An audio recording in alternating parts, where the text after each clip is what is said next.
wintry couple of days here in the metro. Meteorologist Keith Marlowe will have more on how much snow we'll be getting in our weather first.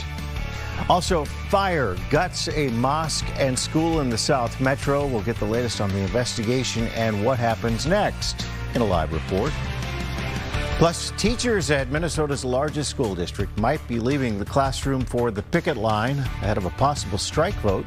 They're holding a rally today as they hope to reach a deal. The Fox 9 Morning News at 11 starts right now.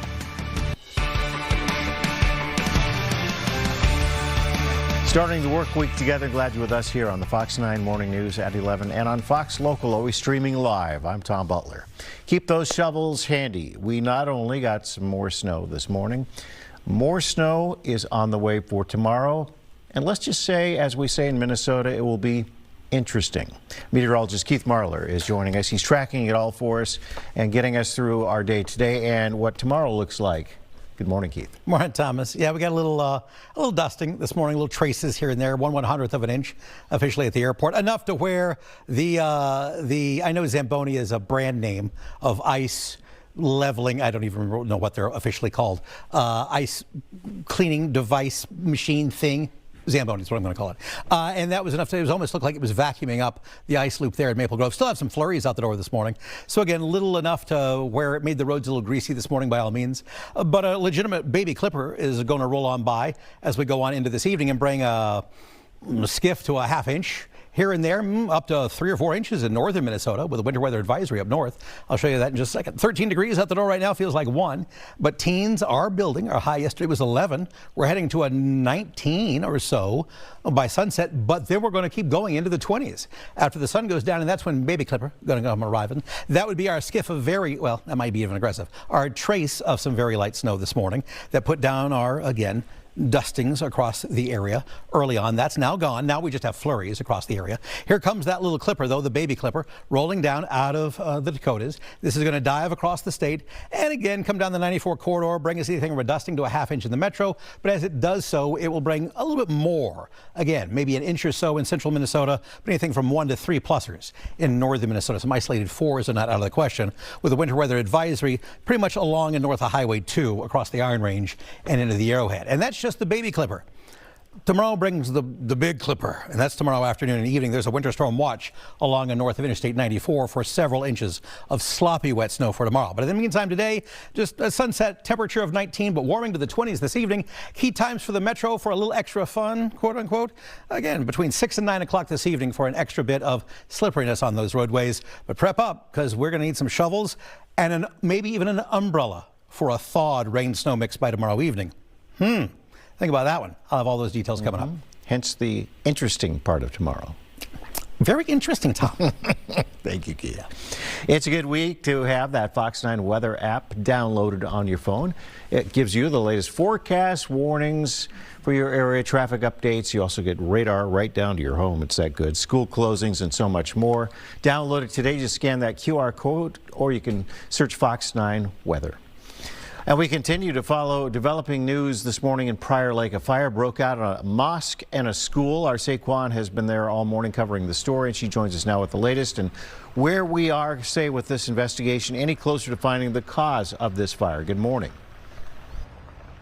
Hey, good morning. Well, we did hear from the fire chief just a couple hours ago at this point. So far, no cause yet. Obviously, that investigation is still very much underway. I do want to step aside and show you where we are. And I want you to pan, Brad, just a little bit to my left there. Perfect. You can see that this is in a residential neighborhood, and that is exactly where this mosque and school is. It's very much tucked away in a residential neighborhood here in Prior Lake. It was reported by someone at around 2 o'clock this morning who was driving on Highway 13. So if you pan back over to where the mosque is, it's going to be that blue building there. You can see it.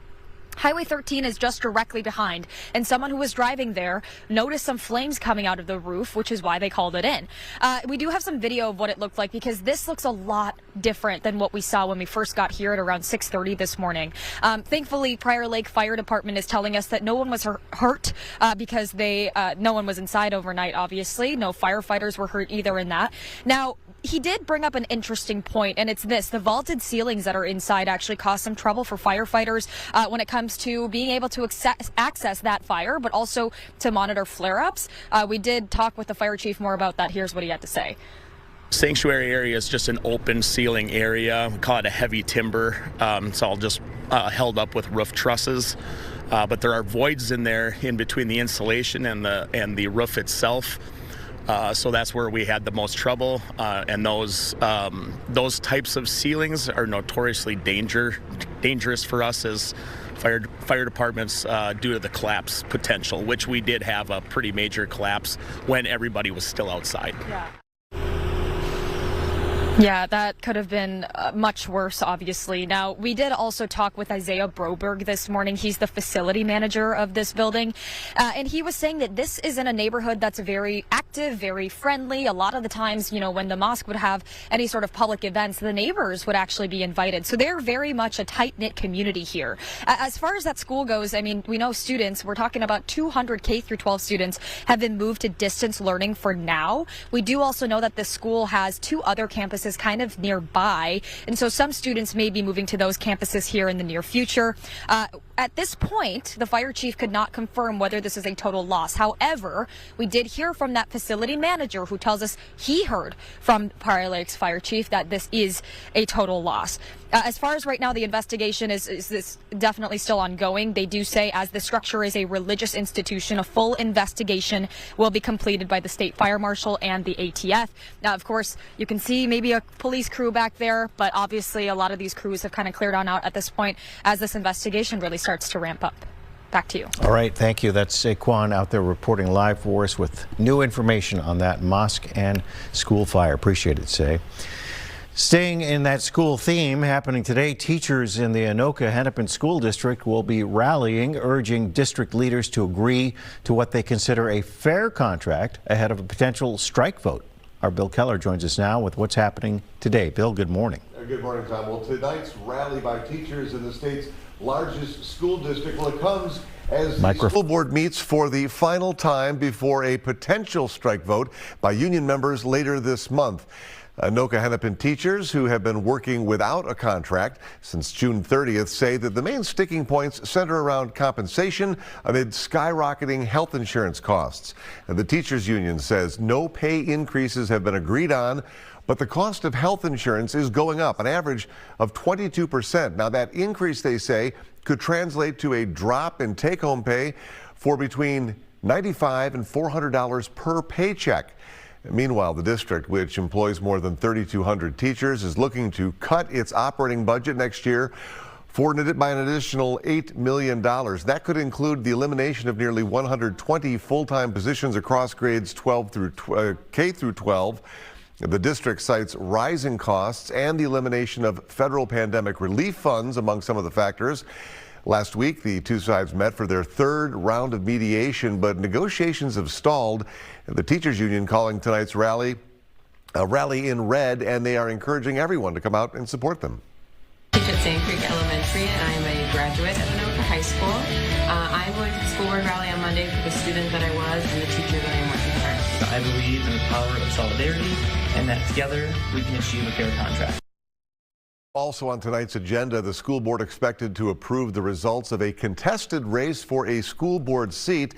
That following a recount, election officials found no change in the results, which determines that Jeff Simon beat Tiffany Strabala by just 87 votes. Today's rally, by the way, comes exactly 1 month after Minneapolis teachers agreed on a new contract for their union. That breakthrough, Tom, coming just days before thousands of educators set to walk off the job, but no date has yet been set for the Anoka-Hennepin teachers to hold that strike authorization vote. We'll follow this closely. Yes, we will. All right, Bill, thanks for the report. Appreciate it so much.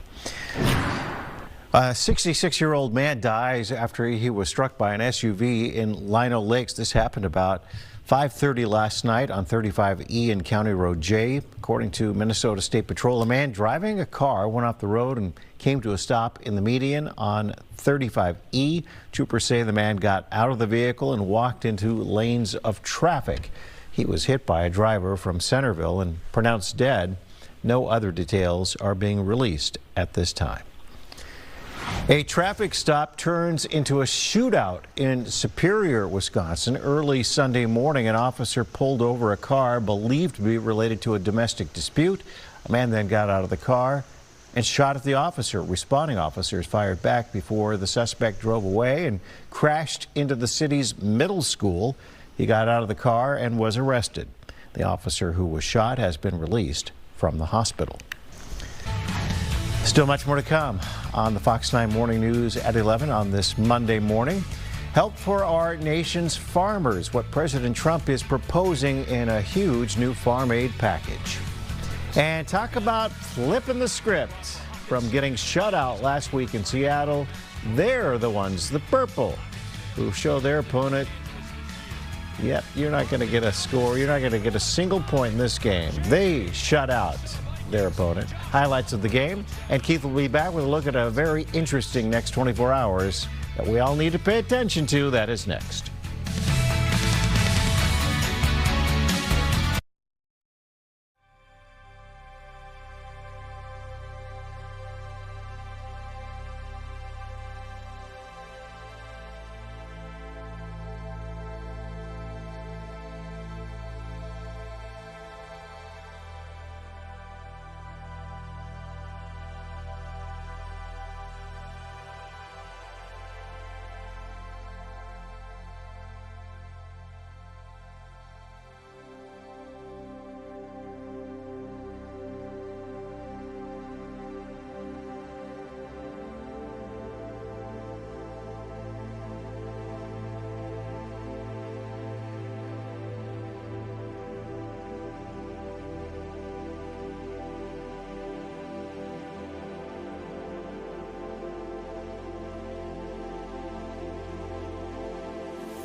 Charmin.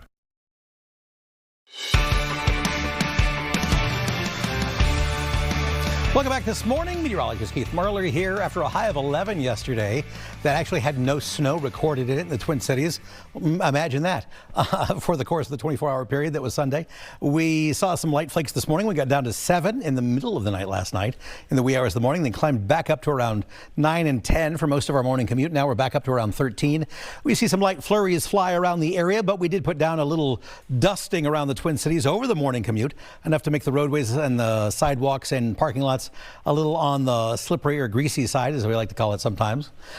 Western Minnesota, though, saw some aggression with some of those flurries with some light snow, picking up some little oddball, splotchy areas of 1.5-inch markers. Even some isolated tours out near Wilmer, 1.8 inches out near Wilmer in the early morning hours of the morning this morning. That being said, we're left on the backside of all that now. Temperatures in the teens at the moment, climbing to the upper teens before the sun goes down, but then temperatures continue to rise into the 20s through the evening and overnight tonight.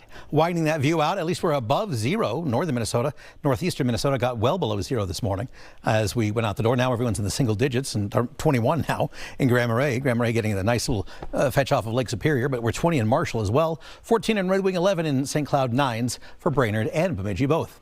Again, looking close to home, there's that little dash of snow that came through for our morning commute, leaving us with a little trace to a dusting officially at the metro, coming in with just a 100th of an inch or so of moisture content, barely a 1/10 of an inch of some snow recorded, with cloud cover lingering with flurries hiding amongst the clouds. But you can see out there in the Dakotas the telltale signs of legitimate radared snow. That is our baby clipper that dives across the state toward the evening. It rolls on in across the area. A swath of some very light snow rolls down the 94 corridor.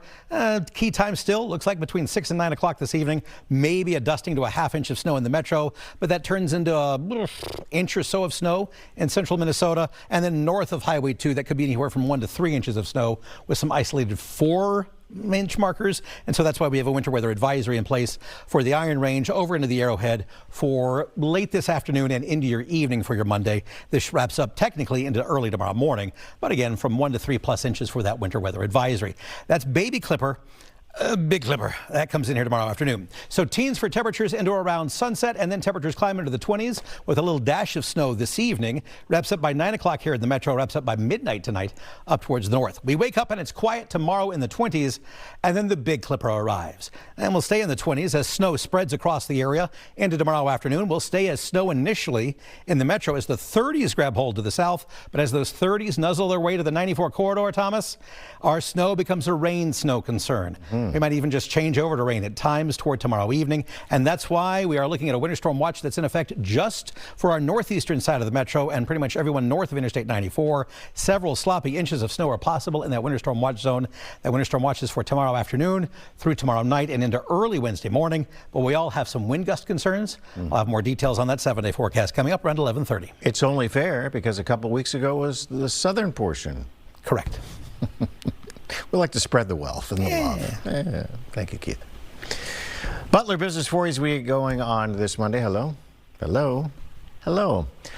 President Trump is reportedly planning a multi-billion-dollar aid package for American farmers. According to the White House, $12 billion will go to farmers who have struggled to sell their crops after the president raised tariffs on China as part of a broader trade war.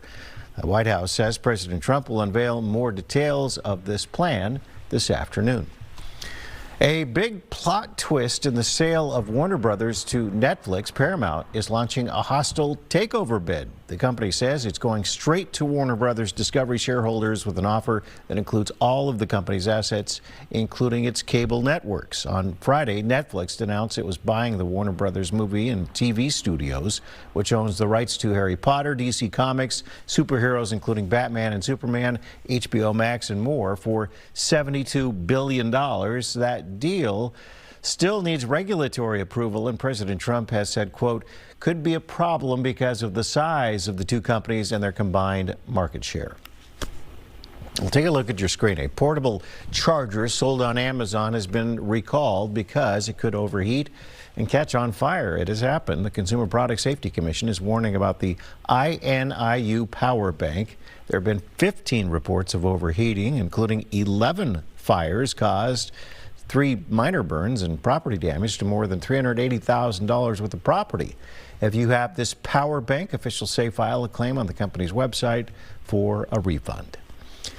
The holiday shopping season is in full swing, and as we make our lists and check them twice, retailers are adapting their strategies. Professor Ashke Rao from the University of Minnesota joined Good Day this morning to talk about some of the changes we're seeing. One of the biggest is the impact of AI, which is leading to many retailers introducing dynamic pricing where their prices rise and fall based in part on the amount of information they have on consumers. Despite this, the professor says there are still ways to save.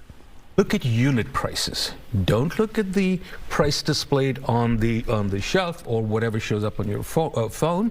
Look at the price per unit. How many M&Ms are you getting for the $1.99 that you're spending as compared to what you paid the last time? So be attentive to the changes in price as well as the changes in quantity or quality. And the professor says another important way to save is to be less impulsive when you buy. Finally, the Vikings snapped that 4-game losing streak in impressive fashion, dominating the Washington Commanders. And J.J. McCarthy, number 9, or just J.J., we don't know, but we liked it. He was back after missing last week's concussion, and he helped set the tone early. Vikings win the coin toss, take the ball, march down the field for a touchdown. That's Oliver for what would be 2 touchdown catches on the day. Then it's a running game. Jordan Mason looking good, scoring a touchdown. And the defense dynamic, 2 interceptions. Hello there, Mr. Van Ginkel. The Vikings get their first home win in nearly 3 months, 31-zip. And Coach Kevin O'Connell wants to keep the momentum going. I don't need to be a newsbreaker here that it's been hard times at times this year. But you guys deserve this. You guys deserve this. I told you last night how much I appreciate the way you guys show up every single day. Because it can be easy to find that exit ramp, to say, maybe we'll be better off next year. Or you can work. Or you can just grind. Or you can just lean in because it has got to matter if you love this game like you did when you were 16 years old. The impassioned KOC. This is the first time the Vikings have ever responded to being shut out by shutting out their next opponent. Now the Vikings preparing for a prime time showdown next Sunday night against the Cowboys in Dallas. These days, most of us just Google it. We want to know something. Well, what did we Google this year? The top searches for 2025. And a whole new meaning to daddy daycare. See how this NBA player dribbled both on his court duties and off the court duties. Well, you know, you got to do what you got to do. Those stories up next. What's trending on this start to the work week with Keith Aloysius and Thomas Leslie.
Welcome back. It is a Monday. Good. It is. Good to have you with us. Here's what's trending for on the start of the work week. It's not just the holiday season, award season. Keith gets very excited about this. It's heating up in Hollywood. Very excited. The Golden Globe nominations were they were. Yes, they were announced a short time ago with Leonardo DiCaprio's new movie, Leading the Battle. I wanted to protect you from all your mom's stuff and all my stuff, even though I know that's impossible. Yeah, one battle after another got the most nominations with 9, including Best Picture and multiple acting nominations. We will find out who takes home the trophies when the Golden Globes take place January 8th. I will tell you one thing. I will say that the movie I watched this weekend in the theaters on the monster screen in Rogers, I will tell you it was not nominated for anything. I went because my kids wanted to see it because they're old school. Is this the clip you showed me recently of the first? No. They wanted desperately to go see, and so then they thought it would be hysterical if they took Susan and I. We saw the 10 o'clock showing of Five Nights at Freddy's. Oh, and God, it's something. Well, we watched the first one years ago, so we went. It was actually, I enjoyed it better than the first one, but still. Five Nights at Freddy's 2. Let me rephrase that. Yeah, I gave them my money. They're top 3, I think, for the box office. It was number 1 at the box office. Was it number 1? Yeah, thanks to me. Wow. Yeah, my 4 tickets. Wow. Well, with 2025 winding down, Google is revealing what people were searching this year. It just released its top searches in 2025. Charlie Kirk, the founder of Turning Point USA, who was shot and killed in September, was searched the most. Pop culture topics filled out the next 2 spots, with Netflix movie K-pop Demon Hunters taking 2nd and Labubu dolls coming in 3rd. Apple's iPhone 17 was Google's 4th most searched topic. President Trump's One Big Beautiful Bill rounded out the top 5. Other trending topics included New York's mayor-elect Zoran Mandami, AI platform DeepSeek, and the 2026 FIFA World Cup. God bless you. FIFA. I realize I've never said half of those words out loud before. Not too bad for paid professional. I've never read those words before out loud. I always read them in my mind. You're not just a scientist, you're a professional broadcaster. I don't even know how. A member of the New York Knicks can add babysitter to his resume. Guard Josh Hart, I love this story, checked out the Sunday game, holding his young one on the bench there. When the coach suddenly puts him back in the game, 19 seconds to go, so he's like, I gotta do something with the kid. So Hart quickly hands his son off to teammate Mitchell Robinson, gets back on the court. His only contribution to the final stretch of the last 19 seconds, committing a foul. Still, the Knicks would go on to win the game. So it's a fun little story for everyone to see there. I used to do that. I was on the bench in the old Storm Center back in the day in Duluth. I'd have them babies. Whatever, my kids weren't alive back then. I was going to say. I mean, here in the Twin Cities. Can you imagine? Yeah, toss over the kid. Here, Cody. Here you go. Trying to think back then. Here, Mike Nico. Here's a babies. Back here. Yeah. Well, I didn't have babies until here, Eric Maitland. Eric Maitland. Right. Here you go. Here's my babies. Or Ron Trenda. Here you go. Do a little dancing. It's all good. We got ourselves a dash of snow this evening coming on through. That's Baby Clipper, but Big Clipper, that's going to be a pain in all of our butts. The Baby Clipper tonight, I think we can work through. Another dusting to ½ inch. Take it easy. But tomorrow brings warmth. It brings a rain-snow mix. It brings a variety of winter weather headlines. You know those. And for some of us in the viewing area, it will cause some back-breaking shoveling and plowing once again. But just for some of us, we'll have all those details coming up. Okay, thanks. Also coming up, it's a pre-holiday display nationwide. A look at Wreaths across America and how it is remembering our fallen veterans. Minnesota's actually on board this year. That's just ahead here on the Fox 9 Morning News at 11.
experts in charge.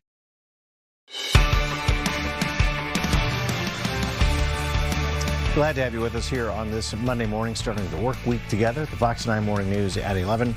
And our pal Keith Marler, busy in the Weather Center, looking at all kinds. You were just looking at a new model, running some things for tomorrow, because we've got a system, right, that can give some of us more maybe good wet, shovelable, plowable snow. but some wet snow too for some of us. Heavy wet snow, especially in the south end of it. But we got a rain snow line that dances across the area. That's why we have a winter storm watch in effect for along and north of Interstate 94. Kind of cuts the metro in half. The northeast metro looks slightly snowier, certainly, but especially northeast of the Twin Cities, north and east of the Twin Cities. But there'll be a sharp line between accumulations and because of that rain that starts to mix in. But that's tomorrow afternoon. We've got another clipper to go through before Big Clipper gets here. We got Baby Clipper. And we just wrapped up little tiny amounts of snow. We picked up dusting across the area, although there were some pockets across the southwest metro that did manage to clear about a quarter to a half inch of snow just across from Chanhassen. Picked up about a quarter inch. You go out toward Waconia, you're closer to about a half inch, but the heart of the metro picked up little dustings and little skiffs here and there. You go out towards western Minnesota, we did see some inchers and inch plusers out towards Highway 71 and points west of that in far western Minnesota. Now we're back to 13 after bottoming out at 7 early this morning. That's after a high of 11 yesterday. Southeast flow coming in at 9 miles per hour. We got plenty of flurries hiding amongst our cloud cover at the moment. But now we have Baby Clipper.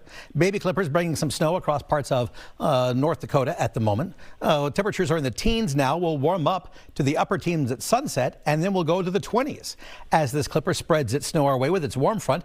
That snow is enough to give us a winter weather advisory for northeastern Minnesota along and north of Highway 2 in particular. And whereas we're looking at another dusting to a half inch in the Twin Cities between 6 and 9 o'clock this evening, folks up in that winter weather advisory zone in northern Minnesota could pick up 1 to 3+ inches of snow from Baby Clipper for this evening. That'll wrap up north around midnight. But then we've got Clipper number 2, Big Clipper. This Clipper gets itself together and then dives across the area tomorrow afternoon through Wednesday morning. This has got a lot of moisture with it coming off of the Pacific Northwest, a train of moisture and some power with it. This is also bringing warmer temperatures with it in its warm sector, and it will spread a thaw for part of the state, for brief thaw as it may be. Today, cloudy skies, some flurries, and then Baby Clipper comes on through here, spreads a little bit of snow our way on the 94 corridor. Again, dusting to half inch. It's just timing toward the back of the commute or any of your Monday evening plans.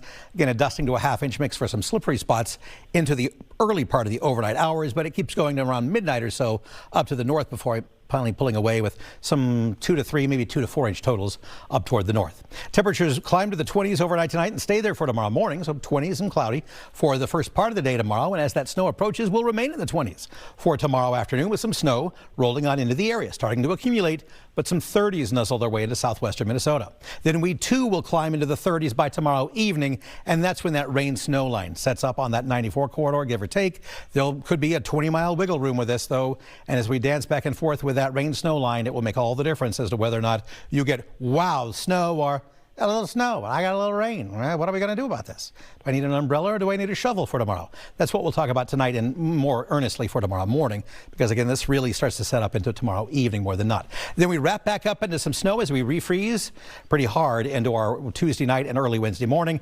And then we have some slippery conditions. It's not much is falling by Wednesday morning's commute, but everything will be locked in as temperatures plunge through the day on Wednesday. So winter storm watch is in effect for Tuesday afternoon, Tuesday night, and early Wednesday morning for several sloppy inches of snow possible across central Minnesota, northern and central Wisconsin, and skirts right on into that northeast metro.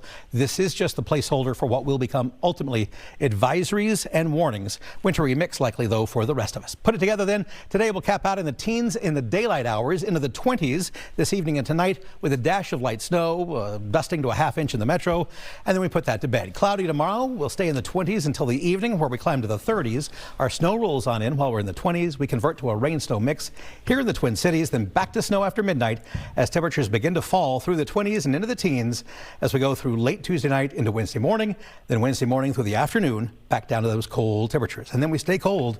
We lock in. Those were single-digit highs and sub-zero lows at the end of this week and into this upcoming weekend. So during the 11 tomorrow, it could be very interesting. Yeah, we're knocking on the door of it. I don't know that it will be here as early as the 11 o'clock show, but if it's not right here, it's across certainly western Minnesota, and we'll be able to again see it by that point. Probably at some point tonight we'll be issued the advisories and warnings, certainly by tomorrow morning. I'm coming in early tomorrow to work with Cody, so he and I have all of our everything in place. Hit the ground right running. Off the bat. Yep. We're starting a regular time, I think, tomorrow morning, certainly, because it doesn't move in until the afternoon. Right. But we'll be here all afternoon, all evening, probably here early Wednesday, because Wednesday morning's commute is really looking slippery and difficult. That's not so good. Yeah. Okay.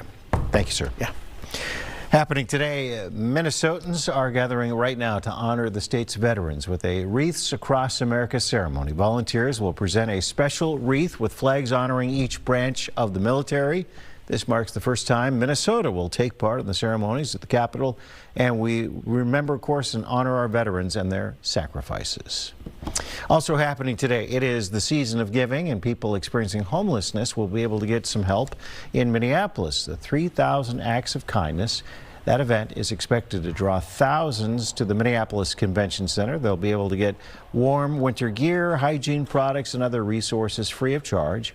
Organizers with the group Coded in Love say the goal is to ensure everyone feels seen and taken care of this holiday season. I would interview people experiencing homelessness, and one of the things that I would hear over and over again are that people walk right over me. They step over me, they don't look me in the eye. And so it's for 3,000 Acts of Kindness, that's our main thing, is first to see people for who they are. Boy, isn't that true? Over the past 3 years, more than 8,000 people have been helped through this event. Today alone, they're expecting more than 4,000 people to pick up supplies. Also happening today, you can help put food on the table for those who might be struggling this time of year. The Minnesota Valley Transit Authority is holding its 9th annual Stuff the Bus campaign, looking to support local food shelves. You can donate food at several grocery stores throughout the South Metro, including Cub, Fresh Time, Market, Hy-Vee, and Lunds & Byerly's, and you can make your donations through Sunday, December 21st. The shortest day of the year is quickly approaching for us here in the Northern Hemisphere. December 21st, the winter solstice will take place. And while the amount of daily sunlight will increase slowly after that, the long and dark season could trigger some winter blues for some of us. Fatigue can also kick in, resulting in being irritable and wanting to isolate from friends. However, researchers stress it's important to maintain your relationships. Maybe not having their morning coffee in the lunchroom, grab not only a coffee, but also a colleague and say, hey, let's go outside and enjoy our hot coffee and do something for our well-being. Another way to beat those winter blues, try to stay active and keep a positive outlook. Positivity is a secret that just works. It is that time of year where giving is always better than receiving, certainly, and that's the focus of a special event you can take part in this weekend called Christmas for a Cause. It is really quite the event in Forest Lake. We'll talk more about that. Plus, Shane Wells is taking us on a holiday light tour and getting a little fresh air at the same time. Good morning. We have all seen homes that are lit up with traditional Christmas lights. Maybe they dance to music, but have you seen this before? It's like an entire movie playing on this home. We'll tell you how they do this, take you on a little open air tour. That's coming up after the break. Fox Local is Fox 9. Download the new app on your phone today.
Welcome back on this Monday. The time now is 11:43. A lot of us are really getting into the holiday spirit right now with some spectacular home light displays. Maybe your house is all aglow. If you want to see as many of them as possible, a bus is offering a unique way to do this. Shane Wells takes us along on this open-air tour. Good morning. Just imagine, if you will, we just pulled up to one of the homes that's a stop on the All Is Bright Holiday Lights tour from Experience the Twin Cities. We have the CEO owner with us, Rebecca Pfeiffer. Okay, tell us how you decided, like, I'm going to do a light tour in an open-air bus. Well, it kind of started during COVID, where we had to be outside and with the elements and, not enclosed. And so we have this open air bus, and we're like, what a perfect way to go experience 30 minutes of lights in Inver Grove Heights. Bring your hot cocoa, alcoholic, non-alcoholic drinks, and spend some time with your loved ones. Yeah, BYOB, bring your own beverage, but also bring your own blanket. And bring your blankets. Yes, blankets. Important to note, too, for folks, 30 minutes, no highways, so you're not like speeding along. You're going nice and slow. Nice and slow, yes, nice and slow, taking your time through the neighborhoods here in Inver Grove Heights. Okay, let's hop off the bus and check out this house. Inver Grove Heights is known for having a lot of homes that go all out. This is one of those as well. How do you pick your stops? Yeah, well, the city of Inver Grove Heights actually has a contest going on with holiday lights, so that's why there's tons of homes and residents here with holiday lights, and so we kind of gotten to know all the homes and homeowners over the years. Yeah, they crush it. Thanks, Rebecca. I appreciate it. All right, the Strand-Law family here with us this morning, bright and early. We have Joe, we have Bree, we have Milena, and we have Vienna. All right, Joe, I hear this is kind of your doing. Tell us how this got started. When I was little, we'd go see lights a lot, and I just loved to do it, and we bought our first house and learned about this controlling the lights from my boss, and that kind of opened Pandora's box to what it is today. It looks great. Thank you guys so much. We appreciate it. If you guys want to learn more, take the tour, head to TwinCitiesSightseeingTours.com. Back to you. Yeah, good stuff there. All right, thank you, Shane. Well, a lot of you have been sending in your great holiday cards, and we just love to get them here at Fox 9. Our holiday card exchange is back up and running again, including a great card we just got from Karen in Inver Grove Heights. Cute little cover here with a little pup on the front here, and the question mark is, you can see naughty or nice list, and it says inside whether you've been naughty, in parentheses Keith, and nice, in parentheses Tom. She says she enjoys the banner between us, and she loves the Friday dance-off. Karen Brown. Thank you, Karen, for sending that in. Again, Keith, the naughty one, and I might be the nice one. It's possible. Do you get a hold of that, Keith? I sense foul play. Steve, hand this over to him so he can see the card for himself. If you'd like to send in a card, do it, please, right away, because we'd love to get it on the air and show it off. Send it. We'll send you one of our cards, just like that, to you and your address. And there is the hot card there in Keith's little hand. There it is. What do you think? My name is also under the term whether you've been naughty or nice, and I choose to think that it's been whether and weather, as in a pun. It's a pun. Between weather and weather. Yeah, that's right it. There. So weather, Keith, you've been naughty, and then your parentheses is awfully close to the Y in naughty. I'm going for that. Okay. Thank you, Karen. I'll accept the naughty. It's true. Thank you, Steve. I almost lured Steve onto the air, didn't I? It was close. So close. So close. Live look out the door. This is at Crosstown in Lindale. You can see those flurries flying. I just wanted to point out that since our little dusting that we got this morning here in the Twin Cities, these flurries aren't amounting to too much of anything. We will see a burst of some snow, though, from a baby clipper rolling on by this evening, rolling into the metro. I still like the 6 to 9 o'clock time frame for that. Another little dusting plus, we'll call it, to around a half inch is not out of the question, although I have seen some reports of some folks in the southwest and the far west metro picking up a quarter to a half inch just from this morning stuff alone. But it did fall apart as it moved across the metro overall, because we know it started off as 1 or 2 inches way out on Highway 71 near Wilmer and way out in far western Minnesota in the middle of the night last night. And again, it dried up as it crossed the state. Current temperature 13 in the metro, 14 in Cambridge, 14 in Faribault and in Red Wing, and 9 in Alexandria and Brainerd. Bemidji just popped up to 10. 10 in International Falls as well. Widespread teens. We're heading to around 19 at sunset, but temperatures are going to continue to climb. Visibility is down just a tick where we have our little light flurries and flakes flying, but there's legitimate fog in southwestern Minnesota. Visibility is down to about a mile or less in some locations, mile and a quarter in Windham, but in some of those areas in southwestern Minnesota, down in northwestern sections of Iowa, down into sections of Nebraska and South Dakota, there are dense fog advisories until 10 o'clock this evening. South of this clipper that's diving through the area, this little baby clipper that comes on down, again, that's the dusting to around a ½ inch of snow in the metro, quickly climbing to around an inch or so in central Minnesota, then anywhere from 1 to 3+ inches in northern Minnesota, and that's why there is that winter weather advisory in place, again, along and north of Highway 2 for this evening and until around midnight tonight for that winter weather advisory. That's baby clipper, and then secondary clipper comes a calling for tomorrow, and that's when things start to fall apart quite quickly through our afternoon and into the overnight hours Tuesday night and into Wednesday morning. Temperatures in the teens through around sunset, and then we climb to the 20s through this evening. Again, a dash of light snow, getting a little more cumulative in central and northern Minnesota, where we'll measure it from 1 to almost 4 inches of snow from central up into northern Minnesota overall. Mid-20s through the night tonight and into tomorrow morning. Tomorrow morning's commute will be quiet for most of the state overall. We will see some snow roll on in from west to east. It'll get in the metro around or after lunchtime tomorrow. It will start as snow, but maybe not for southwestern Minnesota. Maybe moving in, if as anything, nothing, or as rain, as you'll climb to the low to mid-30s. But our snow will dance into rain by the evening hours as we start to tease a thaw. So we'll go from snow lifting into more of a rain-snow mix here in the Twin Cities, staying as all snow for northern Minnesota.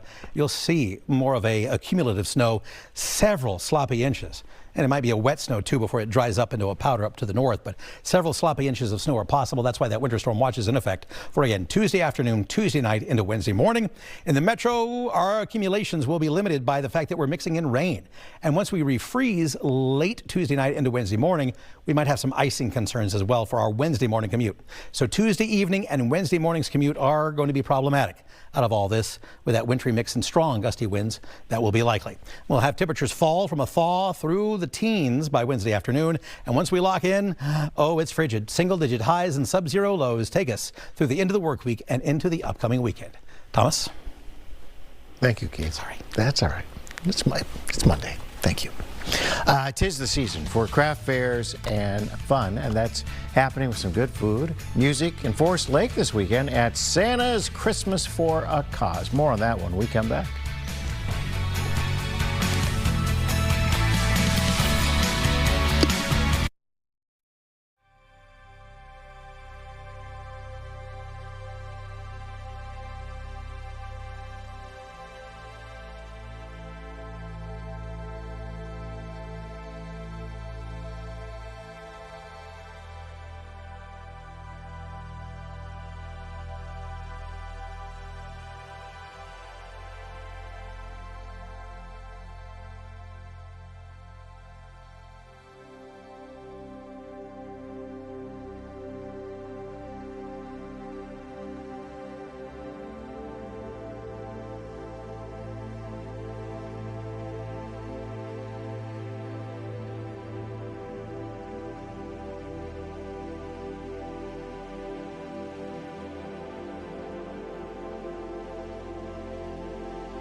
Now at Gabbert's. Welcome back. It is the season of giving, and happening this weekend. You can enjoy some festive entertainment and help those who really have given back to our community. Joy to the world, the Lord is come. Let her receive her King. Santa's Christmas for a Cause consists of 3 different events, all taking place Saturday in Forest Lake. There'll be arts and craft fair, including a visit from Santa Claus. You can sip and shop at the event, and a concert, which we got a little sneak peek of this morning on Good Day. All of the money raised for the benefit will benefit the Invisible Wounds Project, would help support military members, first responders, and their families. Everything goes back to our members so that they can continue to come to this place, and they can do anything, have coffee and conversations, again, use the woodworking shop, and just have a place to just be, and it's free of charge for them at the moment. Again, Christmas for a Cause is taking place Saturday throughout the day in Forest Lake. You can get more information at the Invisible Wounds website, iwproject.org. A special holiday site in Bloomington along Highway 77, now all lit up for everyone to see. Look at that. For the first time in nearly a decade, a giant oak tree near Mall of America is lit from top to bottom with tens of thousands of lights. Is that spectacular? Volunteers spent nearly 140 hours getting this tree ready. Wow. They removed all of the lights before putting up nearly 40,000 new lights. All these memories are coming in. We heard from airline pilots who used to see it when they would approach Minneapolis. We heard from people who are in the services and deployed overseas, and they were so excited to get pictures of the tree, and then it felt like Christmas. It was just tons of stories, people who got proposed to under the tree. It's just really, really fun, and we're excited to bring it to a new generation. Excellent. That is so spectacular. The oak tree will sparkle with lights until the end of January. That is really something. Well, speaking of trees, we're of course busy decking out ours here at Fox 9. Our Print Bar tree is back, bigger and better than ever. We are giving away 5 Christmas trees this year in our 20th year of doing this from Gerton's. They're helping us out with those. And then $200 Visa gift cards for each family that we'll be delivering the trees to with your great ornaments. And you've sent some terrific ornaments this year, a lot of them, and we appreciate that since we do have 5 trees this year. You heeded the call. This looks like a nice little homemade ornament coming to us from Lee and Donna, and they're from Sock Center. So thank you for sending that to us. You know I love Sock Center. We'll get that on the tree, and we'll of course let you know all about the deliveries coming up pretty soon here, pretty soon. Books we know are bringing people together in a whole new way in one city. We'll take you to this floating library. That's pretty cool. That's next at 11.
fox9fm.com.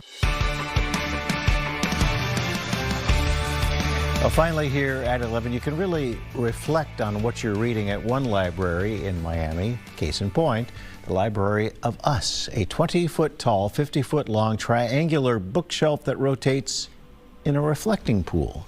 It has a circular reading table that seats hundreds. It holds 2,500 books and has a continuous LED line that streams texts. The library is part of Miami Art Week, and this week ends with the books donated to libraries and schools. That will do it for us on this morning. Glad you got to tune in for a little bit for the Fox 9 Morning News at 11. See you tomorrow for the Fox 9 Morning News, and back here at 11 when we've got some weather happening. What's coming up next? Well, our friends over on All Day, and Keith will be a part of that this morning, telling you what to expect. That starts now.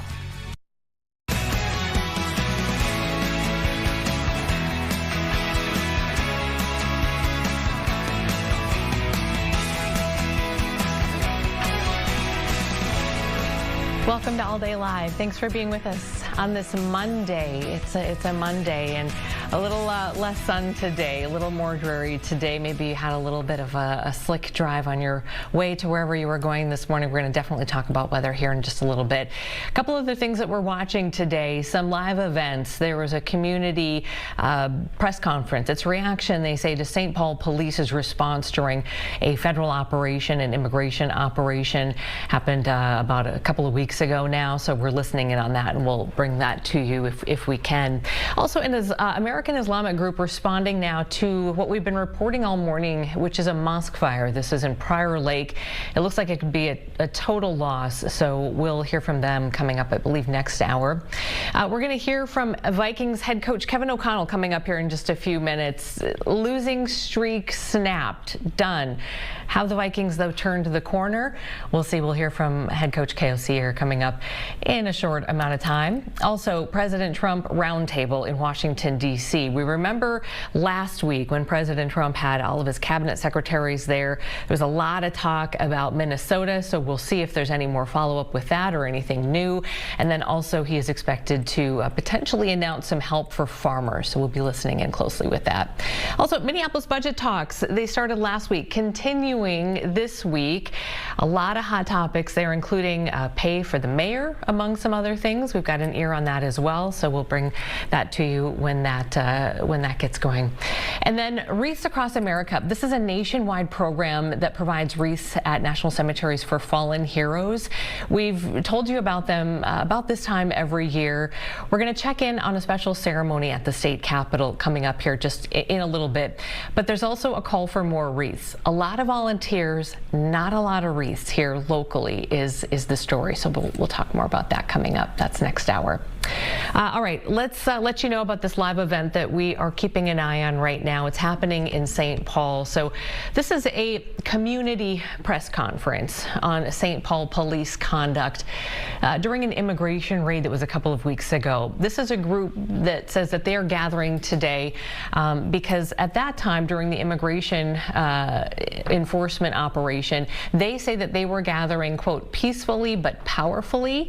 And then they say that police attacked the crowd with pepper spray, tear gas, and direct fired munitions. So we'll hear from them here as that gets rolling, and then also let you know kind of what happened according to police on that in that situation as well.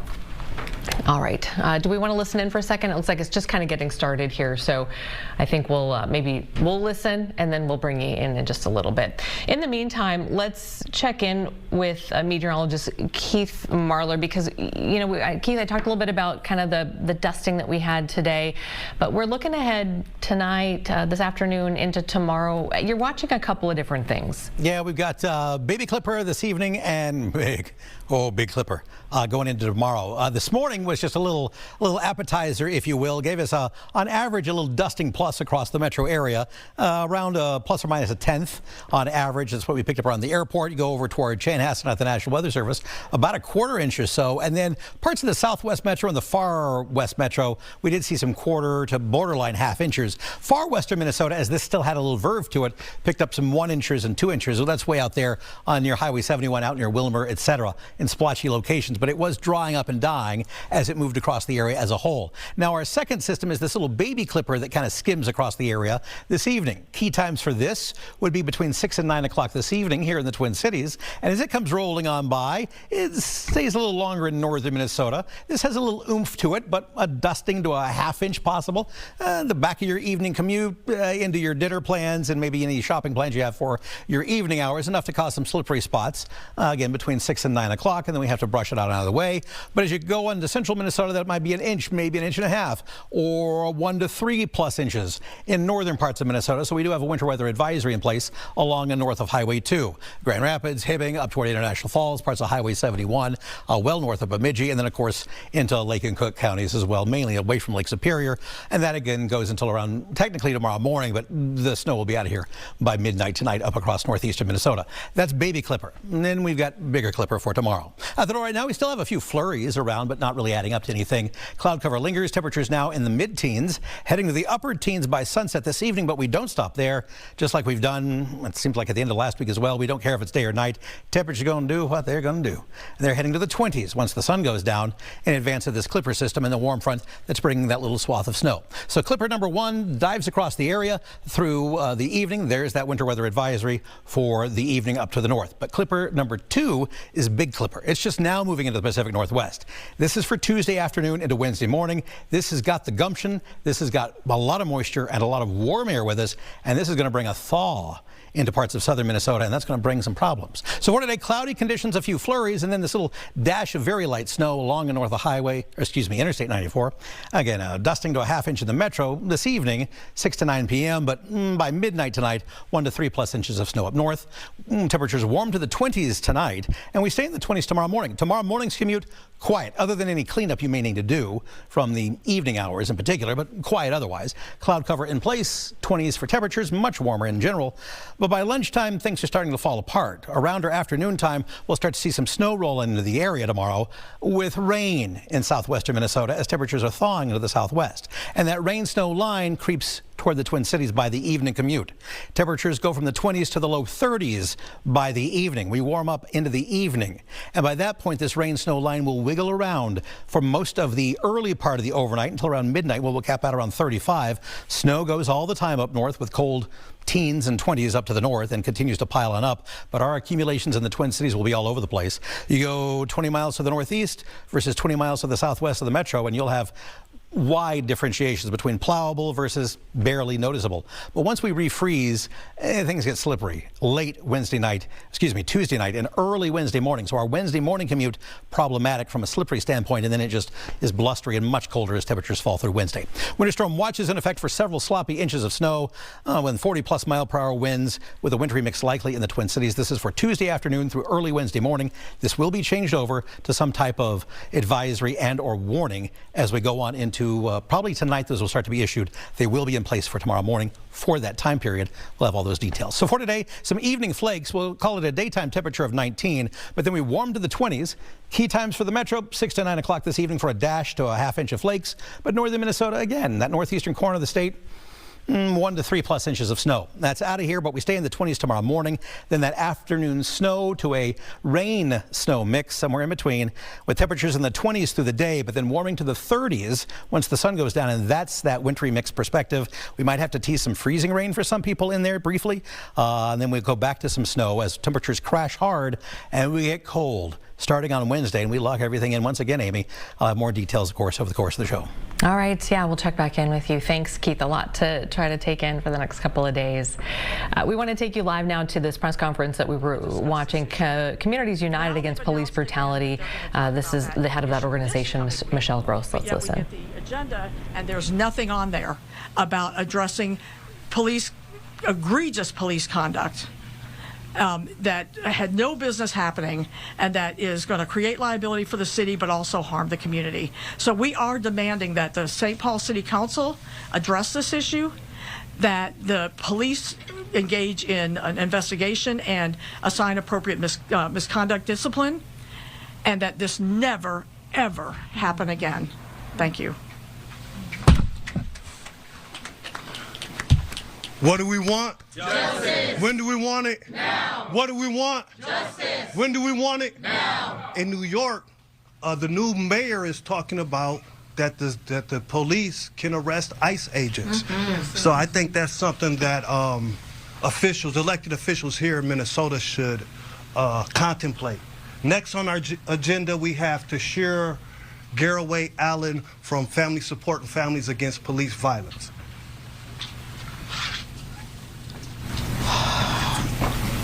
I watched the videos on November 25th, and I watched our community get completely humiliated. I watched our community get mistreated as human beings. I watched our community get tear gassed. I watched our community get things thrown at them, just completely inhumane behavior that happened to human beings in our community on November 25th. We were to the understanding that the St. Paul police would not be working with ICE against our community and our neighbors. And so why did that happen? Why did we see on video footage? We even have the mayor that admitted that the officers that were out there obviously and clearly mistreated our community. This is a community where people grew up. This is a community where we have families and children. This community will be forever traumatized by what happened on November 25th, and it can't be swept under the rug and it can't be ignored, as many other things in the city of St. Paul have been swept under the rug and have been ignored. But when you show up to a city council meeting peacefully and you ask, can you speak and can you stand up for the human beings that were out there that day on November 25th that got mistreated, and you're denied the right in a city council meeting to speak up and told that it would be put on the next agenda when it should have been at the top of the agenda. If you've seen the videos that happened on November 25th, then you would know that there's no weight. There's no weight on justice. There's no weight on treating people with humanity. We're not here to say we hate or to bash the police, but we are here to say that when people mistreat other human beings for any reason at all, that they should be held accountable. That's what we're here to say. And we've seen it with our own eyes. They cannot convince us that we did not see what we saw when we watched the media get harmed for simply doing their jobs. What happened out there that day was absolutely humane. And the city council, inhumane. And the city council and everybody else, the chief of police, the mayor, everybody should be standing up as a human being to say that what happened was absolutely wrong. Thank you. No justice. No peace. No peace. No justice. No peace. Prosecute the police. During George Floyd, we seen media get tear gas, pepper sprayed, and even handcuffed and detained in some instances. And the same thing happened. Now the same thing has happened over here in St. Paul. Somebody say that ain't right. That ain't right. Coming up next, we have an Emmy award-winning journalist who's going to talk about her experience what she's seen. And Okay, we've been listening to this, and we'll continue. We've got someone here who's listening to this for us. And then also on Thursday, I want to let you know that the police chief of St. Paul, Axel Henry, is going to be here as well. So we'll have an opportunity to ask him about these very specific allegations about what this group is saying happened during that immigration operation, enforcement operation a couple of weeks ago. Let's see. Let's do this right now. Do we have time, Amber, to run through a couple of more things before we take this break? Or okay, let's do that. So let's let you know about a couple of other headlines that we're watching here. Hang on just a second. A couple of other incidents from over the weekend. You know, we heard from quite a few people over the weekend who did report. They said that they saw federal agents who were showing up at different locations. In Minneapolis, we know that at Augsburg University, they have confirmed that there were masked ICE agents on campus. And the university says, Augsburg says, that weapons were pointed at witnesses, including staff and students. And so we were actually provided some video by a viewer as well that we can share with you. So this again, Augsburg University, the viewer says that they saw someone get detained, but Fox 9 has not been able to confirm that. Now, detainment is not an arrest. It's like a temporary stop by law enforcement, and it's supposed to be based on reasonable, suspicion. This video was taken around 4 o'clock on Saturday. University telling us, they said they're deeply shaken. They say that the agents were targeting an undergraduate student. They didn't have a warrant. Again, they wouldn't necessarily need one if they were going to stop someone temporarily based on this reasonable suspicion. We don't know if anyone was arrested or taken into custody. We don't have any other details about why the agents were on campus. We did have an opportunity to talk with Minneapolis Police Chief Brian O'Hara, though, afterward, and he confirmed with us over the weekend that his officers did respond to a welfare check there, but they were not involved, he said, in whatever was happening on campus. And he said federal agents were not there when his officers arrived. So that's what we have there. And then in Burnsville over the weekend, Saturday, this was McAndrews Road, the city of Burnsville saying that federal agents did carry out immigration enforcement operations. Police say that they did respond to help with traffic and public safety, but they were not involved in that operation. And again, no word yet on any potential arrests or what agents may have been doing there. And then one more for you in Bloomington, just to give you a little bit of a recap of the weekend. Bloomington officials telling us that they got some calls about federal agents near 82nd Street in Portland. And initially this call came in from somebody who thought a person was being kidnapped.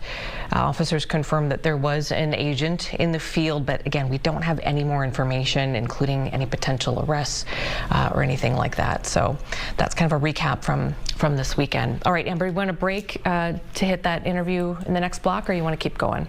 Okay. You just let me know when we need to break here. So I want to let you know about a couple of more things that we're following here. Prior Lake Mosque. So if you watch our morning news this morning, our Saquon was out there all morning. And this is a developing story. So this is a Prior Lake Mosque and school that was destroyed. It was about 2 a.m. So fortunately nobody was inside.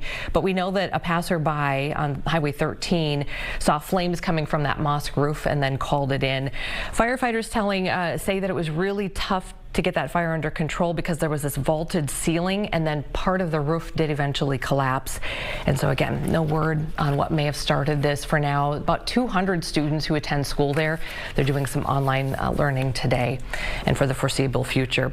And then we're going to take it to Superior, Wisconsin, just across the border from Duluth, where Superior middle school students also switching to some online courses today. There was a chaotic scene at their building. Started around 3 a.m. Sunday with an attempted traffic stop, according to police. And then police say this turned into a shootout with Superior Police. So that's how it started. Officials saying that the suspect got out of their van and started shooting at police. They say before officers even stepped out of their squads, one of the officers was hit. The suspect eventually, they say, took off in the van, and then that's when they crashed into the Superior Middle School. So that's where the middle school comes in. Now, we do also have a police confirmed photograph showing the driver inside the school with their weapon, where apparently that person stayed for hours before eventually surrendering. It was about 7 a.m. on Sunday morning. The suspect and the officer who were shot were treated and then released from the hospital, and so far no charges have been filed yet against that suspect. And the officers involved on standard administrative leave. The Wisconsin Department of Justice is leading this one, and the Superior Police Chief, though, does say that they plan to release any body cam video as soon as the Department of Justice gives them the okay. Middle school, they say they want to stress that middle school in Superior does not appear to be any sort of a target, just kind of a landing point for this suspect at the time. And again, those kids will remain on e-learning here for a short time. Okay, and then one more story that we're following today, because there's a court There's some court proceedings. So this is the man accused of beating a female coworker to death at their manufacturing job. This was in Cokato last month. In court today. So David DeLong has been indicted on first-degree premeditated murder. The life sentence there, life in prison without the chance of parole. That's what that carries. Investigators believe, and they say that DeLong beat his 20-year-old coworker Amber Check to death with a sledgehammer while she was at her workstation. When speaking with police, he did end up confessing to that crime, and also told deputies that he didn't like the victim and had been planning the killing for some time. So DeLong appeared briefly on camera during his hearing this morning, acknowledged the charges against him. Next review hearing is scheduled for mid-January, and he is on $2 million bail with a condition and $5 million without conditions. All right, we're going to take a quick break and come right back with more headlines here for you, including some regional headlines as well. We're going to wait for KOC, Coach O'Connell, to take the podium. We'll take that live when that happens as well. He should be in a pretty good mood after that takedown of the Commanders on Sunday. And again, we're following the weather for you, which kind of a 1-2 punch in the next couple of days. We're keeping an eye on it here on All Day Live. Stay with us.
Hi, welcome back to All Day Live. We're really glad that you're here. I know a lot of you are talking about the weather and what might be happening and what we think is going to happen here in the next couple of days. And so Keith Marler is going to be joining us here throughout the couple of hours to bring us up to speed on that, because could be some impact for sure in this second round. To kind of have a baby clipper, he said, and then the big clipper that's going to be coming. So stick with us on that. In the meantime, we're going to run through some regional headlines for you, and we're going to start out in St. Cloud, where they are investigating a deadly stabbing death on the 1200 block of Washington Memorial Drive. They say it happened early this morning, about 4 o'clock this morning, and officers say when they arrived, they found the victim, a man with a stab wound, pronounced dead at the scene, and then a 23-year-old woman was taken into custody. Police just saying that she was was in a relationship with the victim. So no threat to the public there, but in case you're in that area and you heard about that, that's the very latest that we know.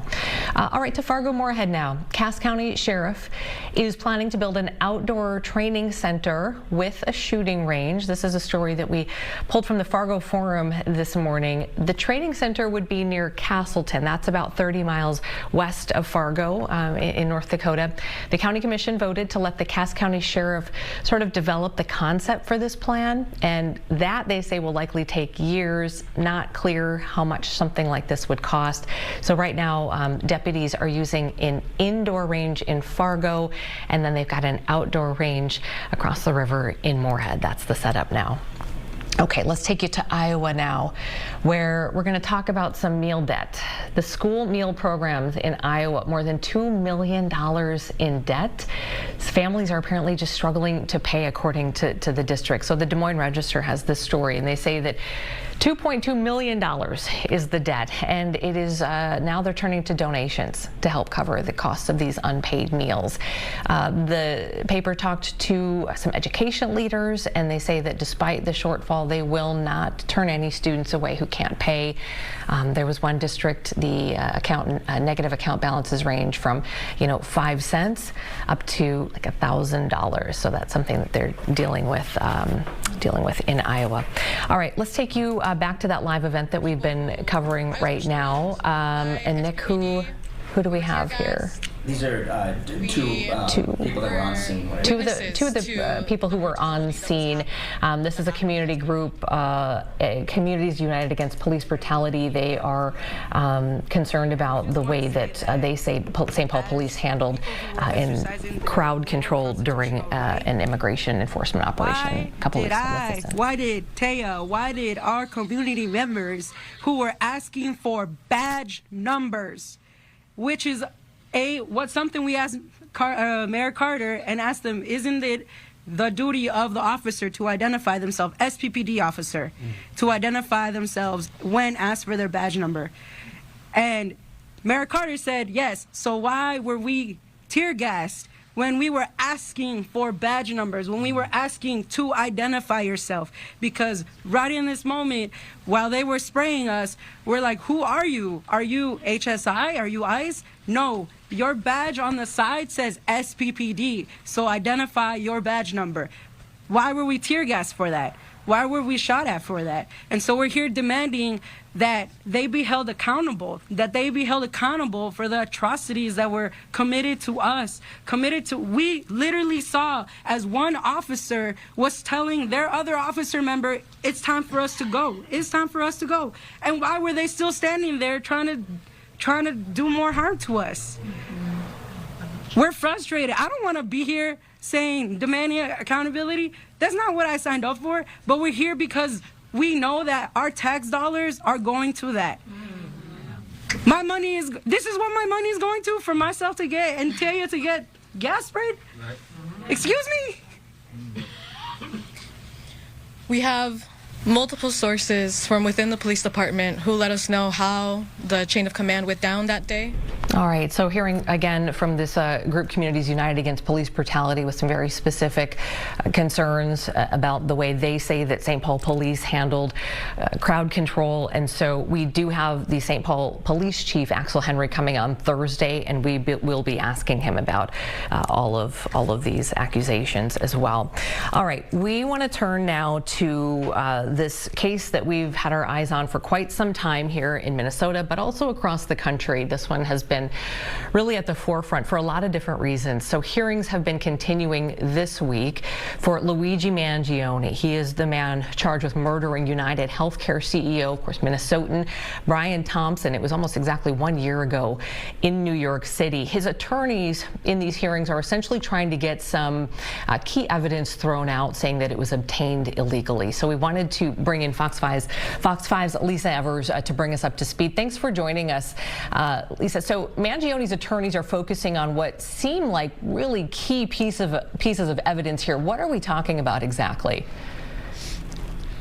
Well, Amy, what we're talking about, and I'm standing right now in front of Manhattan Criminal Court, the pre-trial hearing, which is in day 4 today, is going on in the 13th floor courtroom, and you're very right about the timing. During this day last year, Mangione was still on the run, and what's at stake here is what evidence is going to be in that trial. How important is it? It's very important, because we're talking about the backpack that was his. There's no one is disputing that. Inside that backpack, police found a handgun, what's called a ghost gun, a 3D printed 9mm.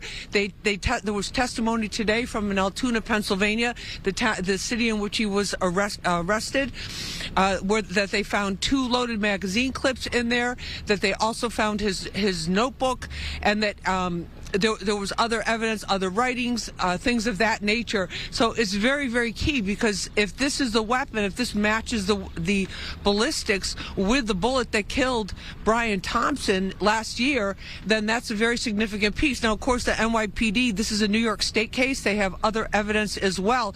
But his defense team saying, listen, wait a minute, hold on. The search of that backpack that revealed to those police officers in Pennsylvania was unconstitutional because they did not have a search warrant. Now, I was inside the courtroom all morning, and there was a witness on the stand for a couple of hours. She's a 19-year veteran police officer, Officer Christine Wasser, and she's the one that was actually going through the backpack. She testified that she asked her superiors there, do we need a search warrant? And they said no. This is a search. This is a search incident, arrest, which basically meant that if they're arresting somebody, they have the right to search them, the same as they would if they confronted a shoplifter, and then with that shoplifter, they see somebody shoplifting, they say, show us what's in the bag, and then the evidence is right there, very similar to that. That's a little bit different than what the law is in New York, so I think that's going to be a big bone of contention. She's obviously a seasoned police officer. She's obviously testified at trials before. Very, very methodical, very calm, very much sticking straight to the facts. But Amy, while all this is going on, the assistant district attorney who's presenting the case at this pre-trial hearing, he is going through minute by minute, virtually minute by minute, of the body cam video of all the police officers who are there. So they have to prove that search was warranted, and it looked like this morning they did a pretty good job of that. Amy? Okay, thank you. Yeah, I appreciate that. So about 7 witnesses so far up to today, and I got to ask you, because this is something the defense is going to try to bring up. We see this in different trials, but as you were listening to this, and I mean, considering how powerful some of these potential evidence is that they're trying to get thrown out. As you're listening to this, do you feel like there is room here for, the potential of his Miranda rights being violated and some of this being thrown out? Because that seems like it would completely upend this entire case. Well, there's a lot. I was looking at what was happening today, and I'm like going, well, if the defense could say this, the prosecution is saying this. The prosecution was saying that, we haven't gotten to that point yet with that part of the whole thing. But she did testify today. She said when we asked Mangione if we could search his bag, he said, I do not, something to the effect, this is not verbatim, but I do not wish to speak. And so, but they continued to search anyway under this Pennsylvania state law.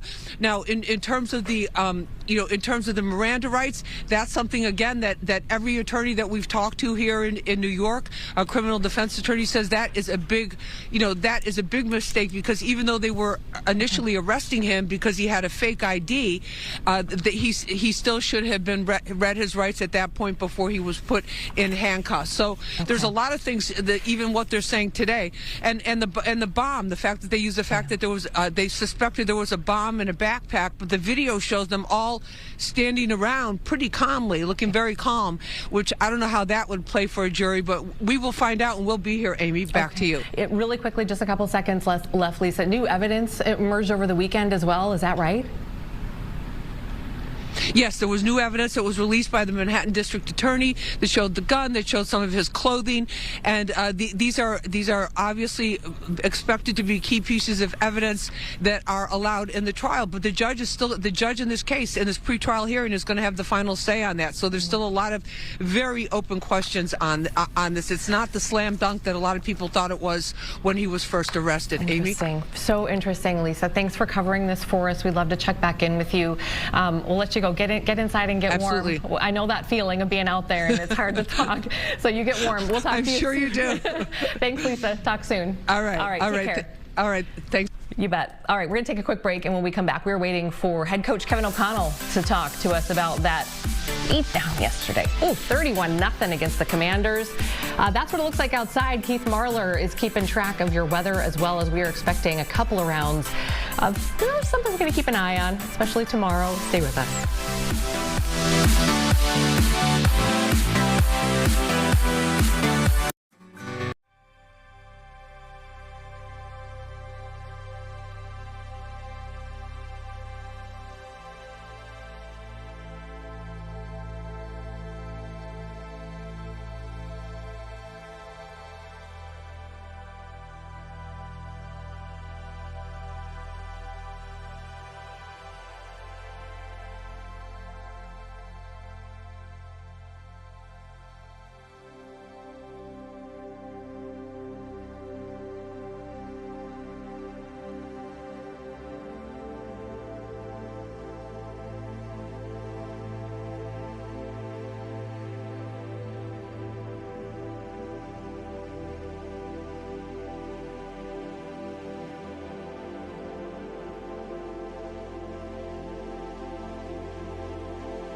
It's the closest. It's the closest, yeah.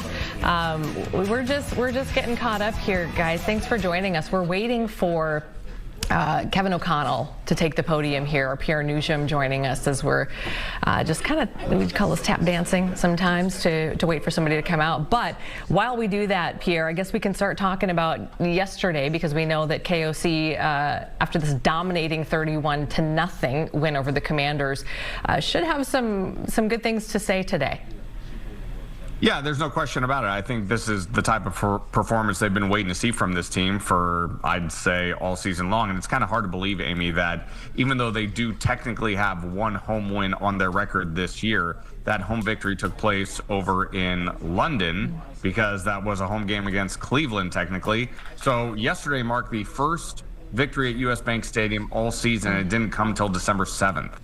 So that's kind of depressing when you think about it. However, in regards to yesterday's game, I think the big thing that stands out, obviously, besides J.J. McCarthy's performance, is the offensive line. All five guys started, and not only started, they finished the game for the first time all season long, and they rushed for 162 yards. J.J. McCarthy had a clean pocket for the majority of the game. I believe he was only sacked one time, eluded pressure pretty well in yesterday's game. So I think that was a big underlying storyline that perhaps wasn't talked about enough, really, the health of the offensive line yesterday. And this is the type of performance and team I think Kwesi Adofo-Mensah and Kevin O'Connell were envisioning when they pieced this offensive line together in the offseason. Remember, Will Fries and Ryan Kelly were coming off an injury in the offseason. Christian Darrisaw didn't begin the season at left tackle. They did have one game in which each of those five guys started but they didn't finish that game. That was the game against Green Bay a couple of weeks ago. They didn't finish that game healthy. This was the first time they finished from left to right, started and finished healthy in the first game, in one game. So the front office has taken a lot of heat, obviously, leading up to this. Are they off the hook, do you think, or is this TBD still? No, this is very much TBD. I mean, this season, let's be honest, this season is, I hate to call it a lost season, because really the remaining games on the schedule right now are all about watching the progression of J.J. McCarthy, building enough momentum to think to yourself, we have something to build with here going into next season, and being able to say we have our franchise quarterback. We haven't seen enough evidence of that yet. So, no, I don't think the front office is off the hook by any means in terms of how things came together with this team. Now, granted, injuries are a part of the game, and I think that is relevant context to the storyline of your season. But, no, I think that the front office, especially with how they, in my opinion, overestimated the quarterback situation going into this year, I think is very much deserving of a lot of criticism, and we'll see how they course correct in the offseason going into 2026. Okay. Well, again, we're waiting for Coach Kevin O'Connell to take the podium here, and we'll go to that live as soon as he does. Let's talk about that defense. A lot of credit due there. 3 takeaways, 4 sacks, limited Washington to 206 yards. Bigger picture, how much of the defense coming together and playing like that was our defense, and how much of that was maybe the Commanders and their struggles? Yeah, I think it's a little bit of both. I think Washington clearly is at where they're at right now, 3-10 after yesterday's loss. And it's a team that got Jane Daniels back yesterday, but he left the game in the third quarter when Marcus Mariota had to come in. But no, I think it's absolutely more of a credit to Brian Flores and this defense. Again, a group that wasn't particularly healthy in the early portion of the season. But you saw what happened last week against Seattle. I mean, it was a field goal fest against Seattle. Defense kept them in that game. And I know Kevin O'Connell's about to walk to the podium right now, Amy. We'll take him. All right, thanks. All right, guys, good afternoon. Really proud of our team yesterday. All three phases having a contribution to win the game. Defense played well again. Got some turnovers, which was a real positive, coincided with us getting off to a fast start and having the lead there. But I just like the way our team played, the effort, physicality, the execution. There's a lot of really good things that we can hopefully build off of. And looking forward to this week. Going to be a challenge playing against a really good team, Sunday Night Football. No real injury news to update on. I came out relatively clean and should have a fairly routine kind of practice week for a lot of our guys.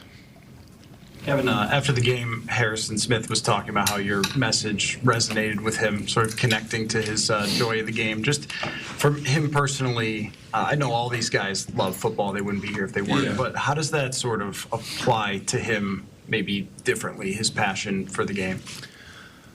He's probably not a guy that, I mean, it was awesome to hear. I don't get a ton of feedback all the time on different messaging, and over the course of the year, you're trying to find different ways to connect with the guys. But no, for a guy like Harrison and the football career he's had, to have a message like that resonate with him, that's what you're in this position to do, is try to week in and week out, no matter what, find a way to reach your team and coach them and alongside your staff to give them.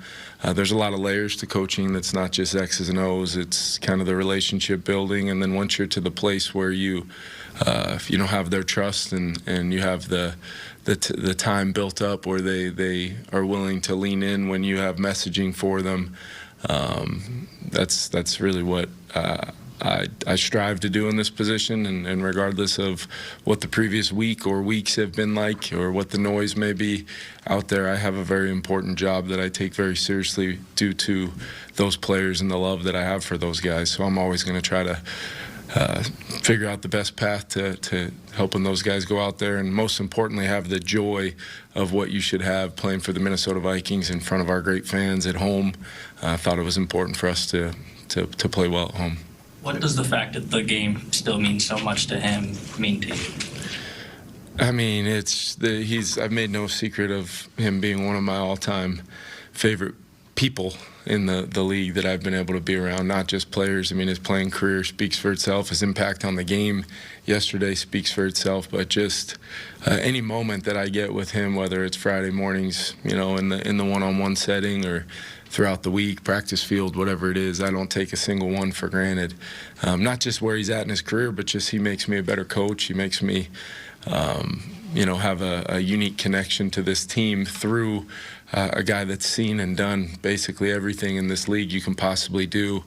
Winning teams that have had to endure through struggle, all the different kinds of teammates, and he still finds a way to relate at this point in his career to even the youngest guy in the locker room. So he means the absolute world to me. Kevin, have you learned anything from him? I know sometimes coaches can. Oh, yeah. Yeah, I think he's got such a unique perspective that sometimes as you wade through the waters of a season, it might be something that I'm thinking about, but maybe not necessarily connecting the dots the way he can from his perspective as a player and a captain and a guy that has led, in his way. If we all can probably agree that he's authentically Harry, and that's a really good thing for all of us to be around. And I know selfishly for me, I'm trying to, soak up every moment of that I can. Kevin, after watching the film, what stuck out to you about JJ's day overall? Just decisive, threw the ball pretty accurately, especially on some, had a couple, the touchdown throw to Josh Oliver, the timing of it, the decisiveness, we kind of got the look we were hoping to get on the play, and then some of the third down completions that really helped us have a 12-minute drive, and then kind of a sneaky long drive there at the end to be able to kneel it out. I thought it was a really positive day for him. Yesterday was the first time that full offensive line group has been together through a full game. Just live up to, I guess, what you guys had envisioned to them. Yeah, not only those guys, but Josh Oliver, CJ, the play style was all over the tape. We were consistently, getting some knockback, into the defensive front and getting runs started. I thought our backs were really decisive. Both Aaron and JP ran really hard. They had great vision. They found the space, and our receivers continue to do a phenomenal job, against teams where, in many ways, historically, if we're seeing safeties activating in the front the way they started to, we might go to a different area on the call sheet, but we kept on just being consistent with being efficient in the run game, which was everything to us. I think, you take out the kneel downs, and I know there's some kind of hula hoops involved to get to what we kind of view as the actual average per carry and all those things, but it was a really positive day running the football. And then I thought there was some really great examples of protection, those guys working together, even though a lot of their time on task together has come on the practice field, not necessarily in any one of our games up until this point. You could feel the communication. I thought Ryan Kelly was phenomenal. Brian O'Neill was phenomenal again. CD in there for up until we pulled him out there at the end with some of the other guys. You felt him from a physicality standpoint, and then Donnie for having worked through an injury that might hold guys out for a couple weeks, 2-3 weeks maybe. He would not be denied playing in the football game. Did everything he possibly could, and then played well in the game to go along with Will. So. Starts, offensive football when you can play that way on the offensive line is normally going to lead to a pretty efficient day. You talked last night about living a little bit in the third down world in the game, making those situations work. Just how does it affect you as a play caller when you know the game might lead you to those third and long? Yeah, it's just you have to have. You have to have a pretty unique plan from a standpoint of if you're not going to necessarily generate a lot of explosives with how you're playing, but you are efficient, you're hopefully planning to have a lot of 3rd and 5 or less type of things. We had some 3rd and shorters where we were able to get some more runs off and get first downs, scored on one of them in the red zone there with JP on kind of the dive play. But then you've got to have an ability, too, when you're trying to make a game plan friendly for the quarterback. It's NFL football. there's a lot of layers to it that, the word simplification and all that, it's getting thrown out. And if it was that simple, I would probably get a lot more rest throughout the week. But you're trying to call it in a way where you're continuing to maintain the principles of how we wanted to play, despite maybe some of those sequences, the D&Ds not being on your side. And that's where it helps when J.J. can, go steal us one there when we were backed up on that 12-minute drive. That all started with 2 runs and then a 3rd down scramble that he got us that first down, and then we go 98 yards for a touchdown. So decision-making, execution, no matter what you're calling, it's got to be what it was, and now it's just going to be a consistency factor for all of us.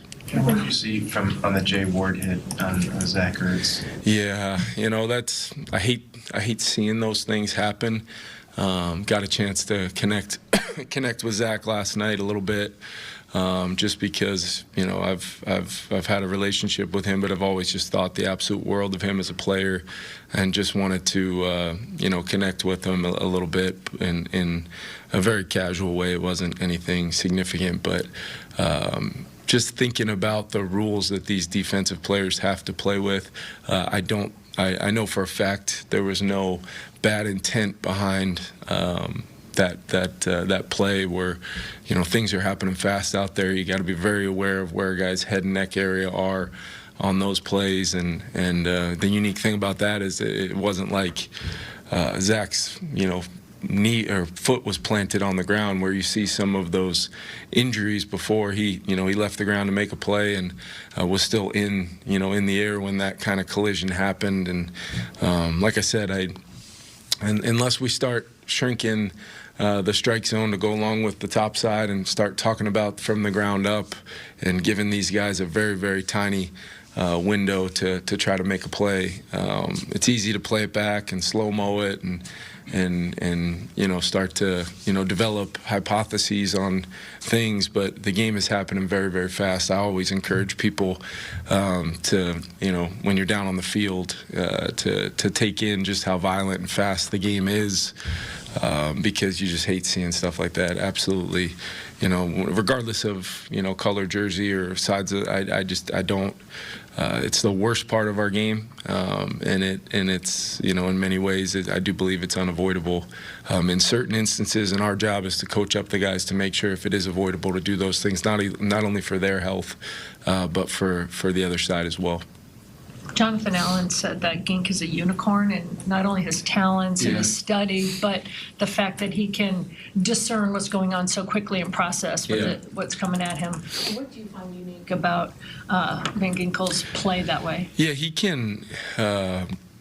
It's not only the post-snap of what he sees and reacts to. It's the pre-snap of understanding. He knows our call. He knows his job in the call. He knows what might be the response to what we are maybe bringing even away from him, where he's aligned, offensive formation, what types of plays he can get. He's processing all that information in real time that then allows the ball to be kind of moving slower for him when he's been able to now make a play on those types of throws. Multiple times since he's been here, he's been really close on a bunch of other ones, and that's really, really hard to do when you're that close to the quarterback and you're making a play on the football like that.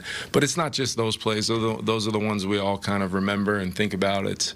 There's random second downs where he just makes a super instinctive tackle, or ends up saving a gain to keep it to 3 or 4 yards, when he not only does his job but then finishes helping out in another gap here and there. He does so many things that you really have to take the time to appreciate him when you're watching the tape of what he's able to do. Kevin, there's a moment, I think, when J.J. hits Jordan for that 21-yarder on the corner around the second quarter. Yeah. Justin immediately kind of points at J.J. and claps, I think, just with the ball on the right spot. Did you see that? And what did that say to you about his leadership or understanding of J.J.'s progression? Yeah, I think, Justin's the first progression on the play. He knows he's covered by a defender that probably should be, as you draw it up, probably in that area, and J.J. in rhythm takes a second hitch and throws the ball to the void, and Jordan goes in and gets the ball. So it's Look, Justin has been, I've tried to say this as many times as I possibly can. He has been elite from a leadership standpoint, character standpoint, being one of our captains and guys that drives this organization. That's no matter what the look on his face has been. That's no matter what the statistical columns say. I can't say enough about him, and that's just another example of it. I know that that's been a kind of a very unique topic, and it's been a unique year for him when you consider what the previous 3 have been like, but was not surprised, and I had the same reaction on the play. So I guess that makes him a coach on the field in a lot of ways. Kevin, there was more than a few occasions yesterday when you guys were on defense, a player would start to substitute and turn around and come back. And a lot of times it was guys that historically have not really been part of the rotation. What was that?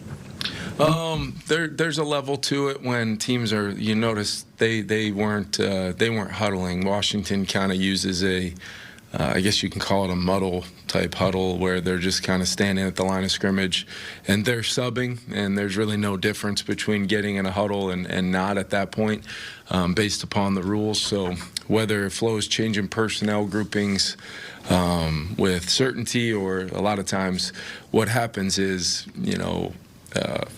you're seeing offenses sub and then maybe even sub again, and every time that happens, you could see me on the sidelines doing that a bunch as well, just because I didn't want the officials to because they do it every play, and then occasionally they'll go fast and simulate going fast and then sub.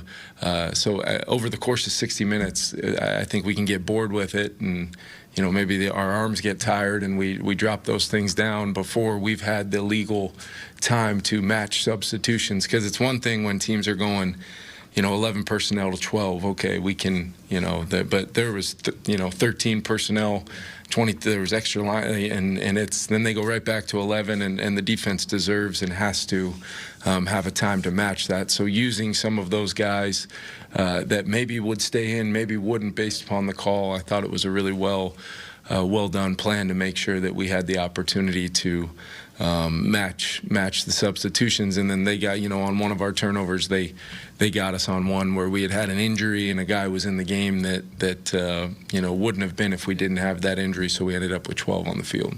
So that's basically just to keep the offense from being able to go faster than they're allowed to go. Well, when they sub, we can sub, in that process. Now you can't, I had some communication with the officials about walking the line towards having 12 on the field, and when they would deem we had 12 on the field. But it was just basically if you go past the numbers. Right? Yeah, there's some unique things there, but there's a lot going on there in that moment, and that's part of it, to just kind of, hey, what are we in defensively? I'm still on my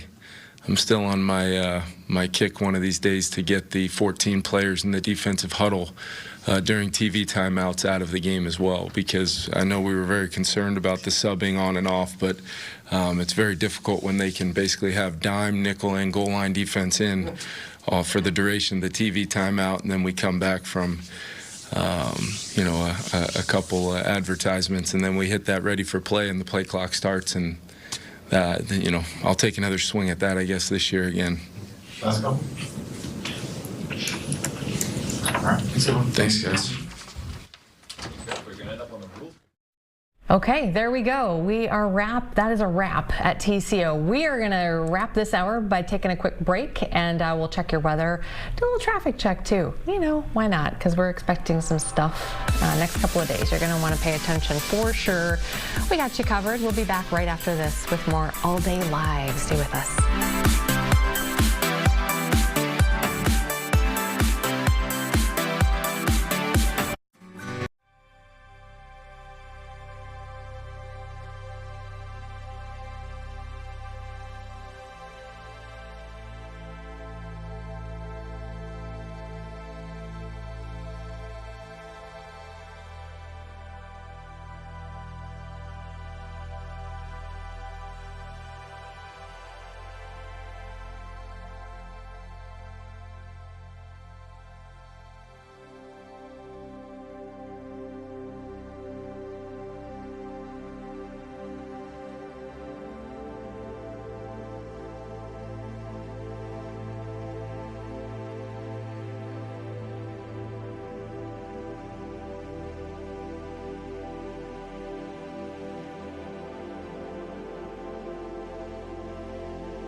Good afternoon, everybody. I'm Amy Huckert. We're really glad that you're here. We are covering all of the day's news for you in these couple of hours while we spend some time together. Hopefully you're nice and cozy and warm. And if you're out on the roads earlier today, there's a dusting, you know, might have given you a little problem. We had some slow go in some spots. And we are now talking about at least 2 clippers this week. The first is expected to bring some snow, especially to northern Minnesota, maybe a dusting for us later this afternoon. So Keith is back. He's going to tell us what we're expecting today, and then we're definitely going to be on this quite a bit tomorrow. Keith? Well, we've got a few flakes still flying around with some flurries out there, even this afternoon, Amy, but just flurries. But yeah, we've got a kind of a complex beast when it comes to our variety of clippers as we go on into these next just 3 days alone. Today, tomorrow, into early parts of Wednesday, with a few advisories and some winter storm watches to talk about. The first one being an advisory in northern Minnesota for later today and into the evening hours as we wrap up a couple of flurries that gave us some greasy roads this morning, just little dustings and traces this morning. Measured at 1/100th of an inch at the airport this morning in terms of moisture. That translated to less than 1/10 of an inch of actual snowfall, I think, overall. So again, just a quick trace. Cloud cover lingers for the better part of the day today. We are watching a baby clipper heading our way. This little baby clipper dives down across the state, spreads its snow across the state. That's what we see right here. This winter weather advisory that's in place along and north of Highway 2, running north of Duluth now, mainly parts of northern St. Louis, Lake and Cook counties, over through parts of Koochiching County as well, near the Canadian border. As we travel into northern Minnesota, that could be for 2 to 3, some isolated 4-inch snow markers for later this evening and early parts of the overnight hours tonight from this baby clipper. I call it a baby clipper because we have a much more aggressive clipper just now coming ashore out towards the Pacific Northwest and out towards portions of Canada, the west coast of Canada. This is our Tuesday weather maker. It will arrive in the afternoon hours into eastern Minnesota. It will arrive mid-morning for eastern sections or western sections of the state. This comes from Canada and then dives on down, but it's bringing a lot more moisture with it. The moisture train out of the Pacific and some warmer air with it. By the time it gets here, we'll have temperatures climbing into the 30s, a thaw with it. So this is going to bring a little rain snow scenario for us. That's why we have a winter storm watch in effect for portions of our viewing area. Today, though, mainly cloudy sky on average, a few flurries hiding underneath the clouds here and there. We've seen them sporadically pretty much all morning long, but again, our traces were mainly this morning. This little burst of some snow comes rolling across the area, timed toward the back half of the evening commute. We'll see another dash to ½ inch of snow between 6 p.m. and 9 p.m. here in the Twin Cities. But as you travel north of the metro, we could see 1 inch, maybe an aggressive 2 in central Minnesota, and then 2 to 3, maybe an aggressive isolated 4 in that winter weather advisory zone in northern parts of the state. It lingers until around midnight across northeastern Minnesota, but again, should be out of here by around 9 o'clock here in the metro area. Again, key times in the metro, 6 to 9 p.m. this evening. Not great timing for the back of the evening commute or any of our evening plans, but we're not talking about a lot, nothing we haven't done. It'll just cause some slowdowns perhaps for your evening. Then a nice long break. Temperatures, by the way, today climb into the upper teens. We're in the teens now, so not very far for the afternoon hours. But we don't stop. We climb into the 20s as that snow falls this evening, and we stay in the 20s all night tonight, maybe even capping out in the upper 20s around midnight, then back down to the mid-20s by tomorrow morning. We hang out in the 20s for much of the day tomorrow, and as this next system approaches, we get a surge of low 30s in southwestern Minnesota. So this next system actually warms us up even more so. So a wet snow spreads its way our way around or just after lunchtime, but as the snow falls, the warm air nuzzles its way in from the south, and we'll lift up enough warm air, we'll actually get a rain-snow line setting up on the 94 corridor. And therein lies the question. We're still, again, 24 hours away from this scenario here. So there's a lot of wiggle room here. We'll have more tonight and certainly a lot more tomorrow morning during the Fox 9 Morning News on how this rain-snow line will set up. Looks like all snow all the time up north, but we're going to play havoc with our accumulation totals, let alone if we'll see some freezing rain in this by tomorrow afternoon or tomorrow evening as we get back into that, again, thaw zone into tomorrow evening. We might not thaw out until the sun goes down tomorrow evening, then back over to snow as we start to go back into the, well, mid-30s still by midnight, but then start to refreeze again into tomorrow late evening and into our Wednesday morning. There it is. Wednesday morning is when things start to wrap up. But by this time, temperatures will be get back to the 20s and falling rapidly through the day on Wednesday. So when we put it together in terms of our forecast, we have a winter storm watch in effect for tomorrow afternoon through tomorrow night and early Wednesday morning for areas along and north of 94. There's a little wiggle room there with those counties that are in the northeast metro. They're barely in the watch, but they count for several sloppy inches of snow that are indeed possible, mainly for central Minnesota through northern Wisconsin, and some 40-mile-per-hour winds. But the rest of the metro, we have some snow possible, and a wintry mix possible right there. Again, the watch is just the placeholder that the National Weather Service puts out. It gets changed into an advisory or a warning as we get closer to the event. This is just a heads up. Something's coming. We'll change that out.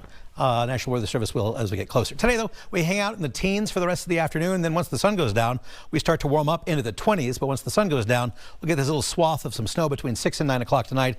Again, a dusting to a half-inch possible, enough to kind of muck up the works. We'll rise up into the 20s and stay there into tomorrow morning.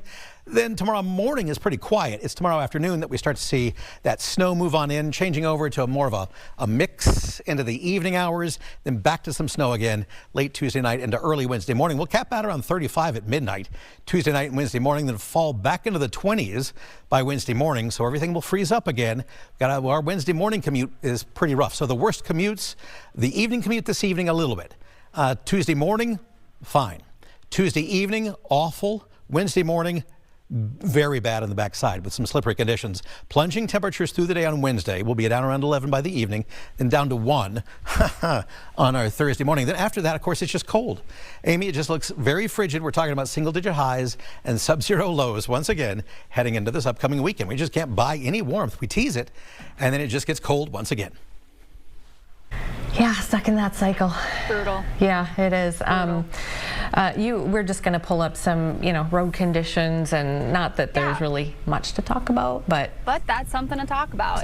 It's better right now than it was this morning when I was driving in. It was a little bit, messy, but not too bad. You're looking at a camera down here in the Eagan area, 35 at Yankee Doodle. There was a spin out here in the middle earlier. You can kind of see the track marks there from where that car went in, but that was cleared out pretty quickly. And honestly, Amy, that's really all I've seen over the last hour and a half. I've been kind of watching this. Look at the 511 map. It's, a mixed bag, but I say a mixed bag on the lighter side of things. It doesn't look bad. There's a lot of green, which means it's good. Green is good. Blue is, I believe, partially covered, if I remember correctly. And I've got all the little plow cams up to kind of see where the plows are trucking along, and definitely spaced out more here in the southern half of the state, a handful here in the metro, but seriously not bad right now. It was definitely a little bit worse this morning, some slick spots on ramps and bridges and that kind of stuff, but temps climbed as we've hit 1 o'clock, and things are looking not too shabby. Yeah, that's great. And that's kind of what we're going to do tomorrow too, as we anticipate, that we could have some issues on the roads and things like that. So we'll have Jennifer McDermott here with us from noon until 2, which will be great. And then Lauren will be here to watch the roads for us as well. Yeah, so she does a better job at watching traffic than me. Yeah, I love that 511 map so much. It's just me too. It's kind of addicting. Yeah, I know. I love it. I like checking the little plow cams to see where they are and what they're seeing, and it's just fun. It's oddly satisfying. But we'll be on that tomorrow, and we'll kind of see. We'll see what it brings, but definitely we'll be alongside you as we're going through it. So stick with us tomorrow. You want to take a little look at some winter fun outside? Oh, let's do it. Yes. Maple Grove. Well, I see a lone skater just went off the screen right there, but kind of pushing through some of that snow-covered ice. Not too terrible out there today, temperature-wise. But we got our eyes on what's coming. Stay with us. All Day Live will continue right after this quick break.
Well, welcome back to All Day Live. More and more we have been getting reports of and reporting on immigration enforcement operations around many communities across the state, including some here in the Twin Cities. Over the weekend, we heard about several of them, including one that we were able to sort of get more confirmation on, which was on Augsburg University's campus.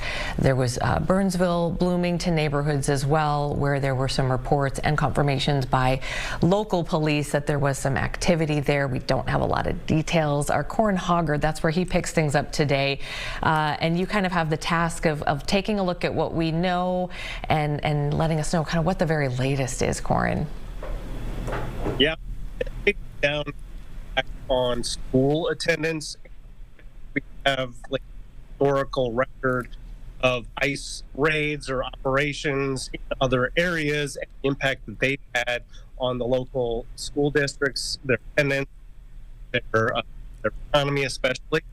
Going to be interviewing a Stanford University professor who did a study early this year in the Central Valley of California, a raid there in January and February, found that there was a sharp increase in school absences immediately during and after the raids. 22% attendance, well, absentee. So that's pretty. I hate to interrupt you. Your mic is cutting in and out so much, Karen, so I'm getting like about a third of what you're saying, but I don't know if there's a way to kind of move or shift or move your mic a little bit. Sorry to interrupt you. I just know that people at home are trying to get it too. So, oh, now we're frozen. Man, it says right there.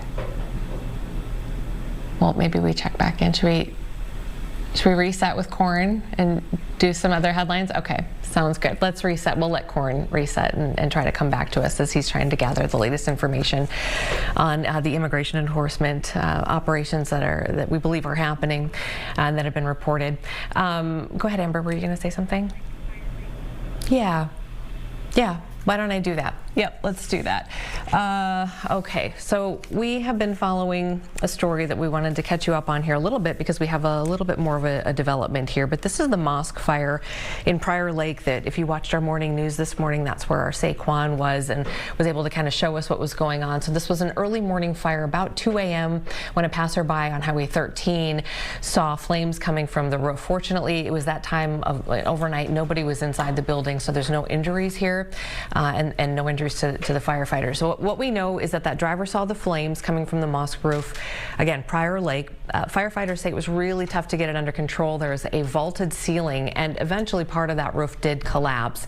So no word on what may have started this. We know there are about 200 students who attend a school there as well, so they're doing some online learning. And then just a short time ago, we had a press conference with the Minnesota chapter of the Council on American Islamic Relations, or CARE, MN, and they were just responding here. Jelani Hussein was speaking, and he said that they're not saying that this was arson. They just simply don't know right now. Confirmed the number of students, significant damage, could be a total loss, and then was asking that other mosques, consider increasing security. Again, no indication of any foul play at this point. Went on to kind of say a lot of what's going on right now, this aside and some other things, just he doesn't believe are representative of our community, and he actually said that he believes that there are some sort of bad actors coming in from the outside who are doing some of this and spinning up what he was calling a lot of the rhetoric. So we'll continue to kind of watch that and see if we get a cause on that. Anytime there's a house of worship that is damaged like that, there's a fire, they're not going to initially ever really say a cause right away. So it's just going to take a little bit of time. And then in Superior, Wisconsin, just right across the border from Duluth, we're also kind of following this because the kids at the middle school, the Superior Middle School, are not in school today. Their middle school building is damaged because of something that happened over the weekend. A little bit of a layered story here, but essentially it was 3 a.m. Sunday, attempted traffic stop. Police say it turned into a shootout with Superior police. They say the suspect got out of the van, started shooting at police even before they say they stepped out of their squads. There wasn't an officer who was hit, treated and released. The suspect also treated and released from the hospital. But they say that suspect took off in a van and then crashed into the Superior Middle School. And that is where they say that they have police confirmed photos that do show the driver in that school walking around with a weapon, where that person stayed for hours before eventually surrendering. It was about 7 a.m. on Sunday morning. Again, suspect officer treated and released from the hospital. No charges have been filed yet. As long, we haven't seen. We'll maybe check on that here to see. But officers on standard administrative leave while that investigation is going on. Who's investigating? It's the Wisconsin Department of Justice who will lead that. However, the police chief in Superior, Wisconsin, also saying that they do plan on releasing any body cam once the DOJ gives them the okay. And the middle school, the chief wanted to stress, they don't believe that that was any sort of a target here. Just happened to be the landing spot for that suspect. So we'll keep an eye on that as well. And then one more story that we're following today, because there was a court hearing this morning on it. And it's a case that a lot of you will remember from a few weeks ago now. The man accused of beating a female co-worker to death at their manufacturing job. This was in Cokato. That man was in court today. He is David DeLong, and he's now been indicted on first-degree premeditated murder that carries a life sentence without the possibility of parole. Now, the charges against DeLong stem from this brutal, shocking killing last month in Cokato. Investigators say that DeLong beat his 20-year-old co-worker, her name's Amber Check, to death with a sledgehammer while she was at her workstation. When talking with police, he actually did confess to the crime, they say. He also told deputies he didn't like the victim. He'd been planning this killing for some time. So what happened this morning is he appeared briefly on camera during his court hearing and acknowledged the charges against him. The next review hearing is scheduled for mid-January, and he is on bail right now. It's $2 million with conditions, $5 million without conditions. So that is the very latest on what's going on there. All right, as we take you to break here, let's do this. Oh, Amber, you're popping in. Do we have? I just wanted to let you know that I'm still working on bringing Corin back in. He's having some signal issues here, so efforting him, and then a couple other things I'm watching. Amy, White House is running behind. We're waiting on a roundtable event there. I'm hearing reports that they might be officially announcing a $12 billion farm aid package there that was scheduled to start about 15 minutes ago, but just like I said, running a little behind, so I've got an eye there. Also watching the Minneapolis City Council, where the Budget Committee is going to be meeting starting at around 1:30, kind of picking up where they left off last week, some unfinished business there. And also looking at the state capitol, where we are expecting a Wreaths Across America event. So a busy tail end of the show. Yeah, yep, a lot of live events here. We're going to try to squeeze in that Wreaths Across America. I really wanted to mention that again today because, again, they have a lot of volunteers every year. They don't have a lot of wreaths, and they want to be able to place one at Fort Snelling on each of those. And I know it's a lot, but they try every year. It's their goal. And so we want to definitely bring that into the light as well. All right, so as we go to break, do we have the... Let's take a live camera here. Perfect, okay. Let's do that. Yeah, take a look outside. We're going to keep track of this weather as well. Keith Marler's going to check in one more time for us. All Day Live continues after this.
And welcome back to All Day Live. We're going to go back to our Corin Hoggard right now, who is trying to track some of these immigration enforcement operations in many communities across the state and the metro here. Corin, what have you been able to find so far this afternoon? Yeah, Amy, specifically what we're looking at today is kind of the impact on local schools and the economy.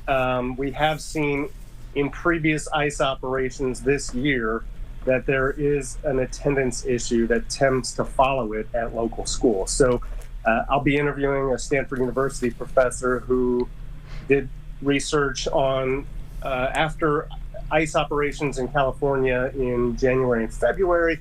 He found that there was a 22% increase in student absences in the nearby school districts. And then what happens and why. He says mostly the youngest students, they are typically, I guess, tied to folks, the younger parents being more at risk families that tend to be swept up in these operations. And then locally here in Minnesota, is that what we're seeing? So I've talked to several school districts that have anecdotally said that they do have some attendance issues. I'll be interviewing the superintendent in St. Cloud who says, yeah, on December 3rd, when this kind of all got started last week, they did have a dip in attendance. They don't know for sure that it's related to the ICE operations here, but the superintendent told me that she was hearing that some Somali parents specifically had pulled their kids out of school. And so that's a financial strain on the schools. It's also a financial strain on nearby businesses that will, typically lose business on the days when students don't come and parents don't come. And so that's kind of what we're examining today. Yeah, and as we learned from COVID, every day a student isn't in class learning, there's a big ripple effect that happens there. And we've seen the legislature, even this from this past spring, really clamp down on attendance at school. And if you're a parent in Minnesota, you know this because your school has really tightened the reins on how much your child can miss. It's true. There are also a lot of them, though, sending out notes in response to, rumors of ICE operations at St. Louis Park schools, for example. And they're all, pretty forceful in saying, we're not going to allow ICE onto our campus to come talk to students unless they have an actual warrant to speak to them. So they're pretty universal in the language that they're using, which is that, we will cooperate with a judicial warrant, but we're not, allowing ICE just to wander our buildings or anything like that. Yeah, a flood of kind of over communicating in communities where this is of concern. And then also over the weekend, Corin, and I know this is not necessarily part of your story, but when we're talking about schools, Augsburg University had an incident where we had some video, which I know you had a chance to, I think, take a peek at as well. So there's that layer of it as well, and that dynamic that's different. That's right. And Augsburg obviously is a private school with a lot of Somalis who are registered there. So that definitely is a concerning situation for those folks on the Augsburg campus. But we're trying to examine what's happening with the younger students here today. Yeah, I know you're just kind of getting kick-started with that, so we'll look forward to seeing some stuff 5, 6 o'clock tonight, yeah? You got it. Okay, thanks, Corin, for checking in. Appreciate it. All right, let's do this. Let's do one more check of the weather here for this hour, and then again, tomorrow, stick with us because Keith is going to be here during the mornings. He's coming in early, and then Jennifer McDermott is going to be with us for the entirety of our 2 hours. As well as Lauren and Drago, not because we're sounding all kinds of alarms, but just because we want to be here for you from noon until 2, because we do anticipate that things could get a little dicey out on the roads, and we could see some that second clipper move through. But Keith has another quick check of your weather here at 1:25. Amy, I thought I'd just show us Duluth here for a second, just show you that cloud cover is pretty much all over the state now. We had some beautiful sunrises up in Duluth earlier this morning, but again, now everyone's got at least a little extra cloud cover. Not everyone has the flurries. We saw some this morning in the metro, of course, led to some traces and dustings on some of our roadways this morning.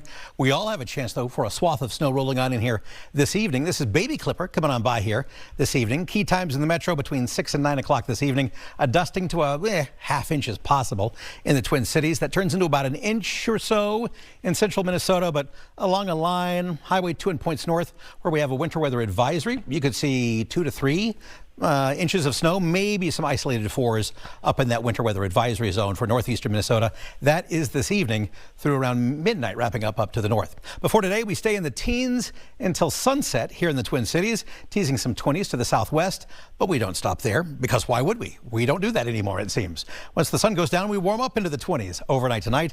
Again, we'll see that swath of some snow early on. We wrap that up around 9 o'clock here in the metro, but it keeps going a little bit longer up towards the north, but we'll stay in the 20s tonight.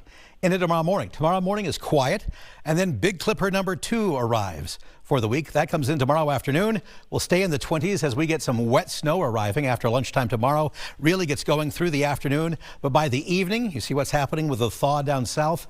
That warmer air lifts our way into the evening hours, and we thaw and we go from snow to a rain-snow mix here in the Twin Cities with all snow up north, and that's why we have a winter storm watch in effect for areas along and north of Interstate 94 for several sloppy inches of snow possible from Tuesday afternoon into early Wednesday morning. In the metro, we're going to tease out that snow and wintry mix with gusts for everyone up to 40+ miles per hour. After that, it just gets cold fast. Actually, we're going to warm up at midnight up to 35 and then get cold fast, falling from the 20s to the single digits as we go on into our Wednesday night. And then through Thursday, we stay chilly. Single-digit highs with sub-zero lows wrap this all up. I'll have more details, of course, on all of this as we go through the afternoon. We'll have all of the forecast details with some accumulations for tomorrow starting tonight, and then we'll get into the nitty-gritty of it all, starting in with probably some advisories and warnings being posted for tomorrow into tomorrow morning. Amy? All right, Keith, thank you, and we'll have you covered. We're going to take a quick break. As we go to break, though, we wanted to let you know about an event that's happening today, I think until about 3 or 4 this afternoon, 3,000 Acts of Kindness. This is happening at the Minneapolis Convention Center, again, 3 o'clock. It's part of Coded in Love Ministries. They are providing this opportunity for thousands of people who are experiencing homelessness to just get some help. Those who may not have found themselves in this situation before, who do now, may need some help, resources, food, haircuts, access to things like hygiene kits, jackets, and winter gear. Again, this is until 3 o'clock in the afternoon for folks to stop by and pick up what you need at the Minneapolis Convention Center downtown. We'll be right back.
And welcome back. It's 1:30.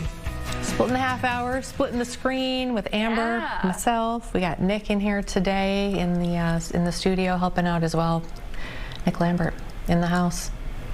Yeah, I got a smile out of him. He's watching some pressers for us, some news conferences and things, live events to make sure that we are bringing the folks what we need to bring them. Let's see, do you want to run through a couple of what's in the rundown, or what do you want to do? Quick little stories here while we're waiting for those pressers to get started. Again, we just mentioned, waiting for the Wreaths Across America event at the Capitol, State Capitol, to get started here. Minneapolis Budget Committee is supposed to be starting any second now, and then also an eye on D.C., where there will be a roundtable here with the president, and sounds like they might actually talk about a very large farm aid relief package, $12 billion, meant to kind of help farmers out who were hit by tariffs over the last year. So we've been talking about that since January.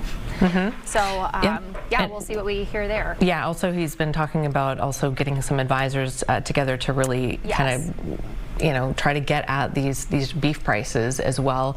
I reached out to the Beef Council CEO today, Kelly, so hopefully he'll be able to come on and chat with. We had a good conversation with him, gosh, when we started talking about this, maybe 6 months ago or so, when it was in the headlines, and really was able to give a lot of context around kind of how this has happened, not overnight by any stretch. This is something that's been brewing for years and years and years, the rising beef prices. So it'll be really interesting to see what comes of that. But let's see. So we know that there's a rally scheduled for tonight that we just wanted to preview that we'll be covering. Our Bill Keller was covering that this morning, I saw as well. Anoka-Hennepin, of course, the largest school district in the state. This is a board meeting. This is the last board meeting before a potential strike authorization vote later this month. Sorry, right Leo, now. Could you mute me real quick? Go ahead. Yeah, and I'll just keep going, Amber. You just interrupt me when we've got something to go to here. But again, happening later today, I think they wanted folks to start gathering about 5:45 or so. This is the state's largest school district in Anoka-Hennepin. So it's educators, parents, some labor leaders, community supporters, and they are urging the district leaders to basically settle a contract that they've been negotiating here with the educators. So again, tonight, the last school board meeting before a potential strike authorization vote that would be later this month, and then a timeline for a potential strike would be in the new year. So we'll be following that for you tonight as well. There is a discussion today, really interesting, starts in about a couple of hours, that we're going to follow up on. We put a call in to try to do a more extended interview on this in the coming days, but a discussion on the state of American Indian education in Minnesota. So it's the State Department of Education, and they're basically going to be getting a lot of input from people like American Indian educators, parents, even students. So we hope to bring you some of what they heard and what they're learning, some of the challenges, some of the opportunities when it comes to the Native American education here in Minnesota. Amy, the president is starting to speak, talking about aid to help those impacted by tariffs. So because without the election, you wouldn't have tariffs. You'd be sitting here losing your shirt. But we're taking in billions. We're really taking in trillions of dollars, if you think about it, Scott, because the real numbers, when you think of all the money being poured into the country for new auto plants and all of the other things, AI. So what we're doing is we're taking a relatively small portion of that, and we're going to be giving and providing it to the farmers in economic assistance. And we love our farmers, and as you know, the farmers like me, because based on voting trends, you could call it voting trends or anything else, but they're great people. They're the backbone of our country. So we're going to use that money to provide $12 billion in economic assistance to American farmers. $12 billion is a lot of money, Meryl. What do you think? Peanuts for you, though, right? Peanuts. She's a farmer of rice. This relief will provide much-needed certainty to farmers as they get this year's harvest to market and look ahead to next year's crops. And it'll help them continue their efforts to lower food prices for American families. And again, we inherited something that we inherited the worst inflation in the history of our country, and we're taking care of it. Farmers are an indispensable national asset, part of the backbone of America. I've always felt it so strongly. They're so important. Unfortunately, under sleepy Joe Biden, he's a sleepy guy, our farmers were crushed by the worst inflation in modern history and crippling restrictions on energy, water, and countless other necessities for farmers. And what they did to the farmer in terms of putting the brakes on was just absolutely unacceptable. In my first term, we had an agricultural trade surplus by a lot. We had a big surplus, meaning we were exporting American agricultural products all over the world, making a net profit, and in many cases a very substantial profit. He came in and ruined it.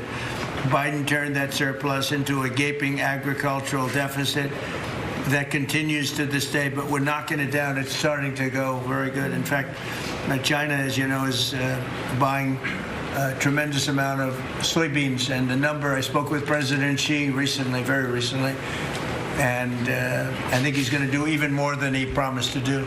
So I think the relationship is a very good one. I think he's going to do more than he promised to do, and what he promised to do is a lot. So we're very happy with that. In the last year, Biden bankruptcies rose by 55%, having to do with farms. So farm bankruptcies under Joe Biden went up 55%. That's not good. But now we're once again in a position where a president is able to put farmers first. But unfortunately, I'm the only president that does that. On day one, I terminated the Green New Scam. Energy prices are down, gasoline prices are down. We've slashed record numbers of crippling regulations, and we're working on huge trade deals, already securing $60 billion in agricultural purchase commitments. And, you know, Biden made none. He didn't make any trade deals having to do with the farmers or any of it. It's crazy. China committed. He was the worst president in the history of our country, by the way, in case anybody has any questions. China committed to over $40 billion of soybean purchases, and that's a commitment. And I asked President Xi if he could even up it, and I think he'll do that. I mean, not a commitment. The $40 billion is a commitment, but the soybean farmers are quite happy. Since my successful meeting in South Korea with President Xi, purchases have been made and soybeans are being exported out of the United States to China as we speak. And I say that our soybeans, I told this to President Xi, our soybeans are more nutritious than competitors. Somebody said, is that a Trump statement or is that real? In fact, you know who asked me that question? President Xi asked me that question. He said, really, I had never heard of it. And he was a food purchaser for a long time. But that's what I hear. And Japan agreed to $8 billion in purchases of corn, soybeans, ethanol, fertilizer, aviation, biofuel, and rice. You know, Japan never bought rice from anybody else. It's like a very important thing to them. And they agreed to buy rice, okay? Absolutely. So I also proudly signed into law the largest tax cuts in history, and the one big, beautiful bill, the monumental tax relief bill that is benefiting very, very strongly, benefiting the American farmer. And I think also for farmers, we have, as you know, and we got this, the estate tax, or the death tax, as they call it, on farmers, on small businesses. You don't have to pay it anymore.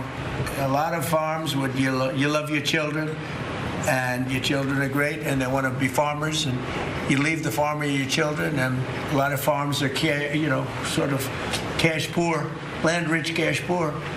And the kids would go to the local bank or to any bank, and they'd borrow money to pay the estate tax, and they'd end up losing the farm. They go bankrupt.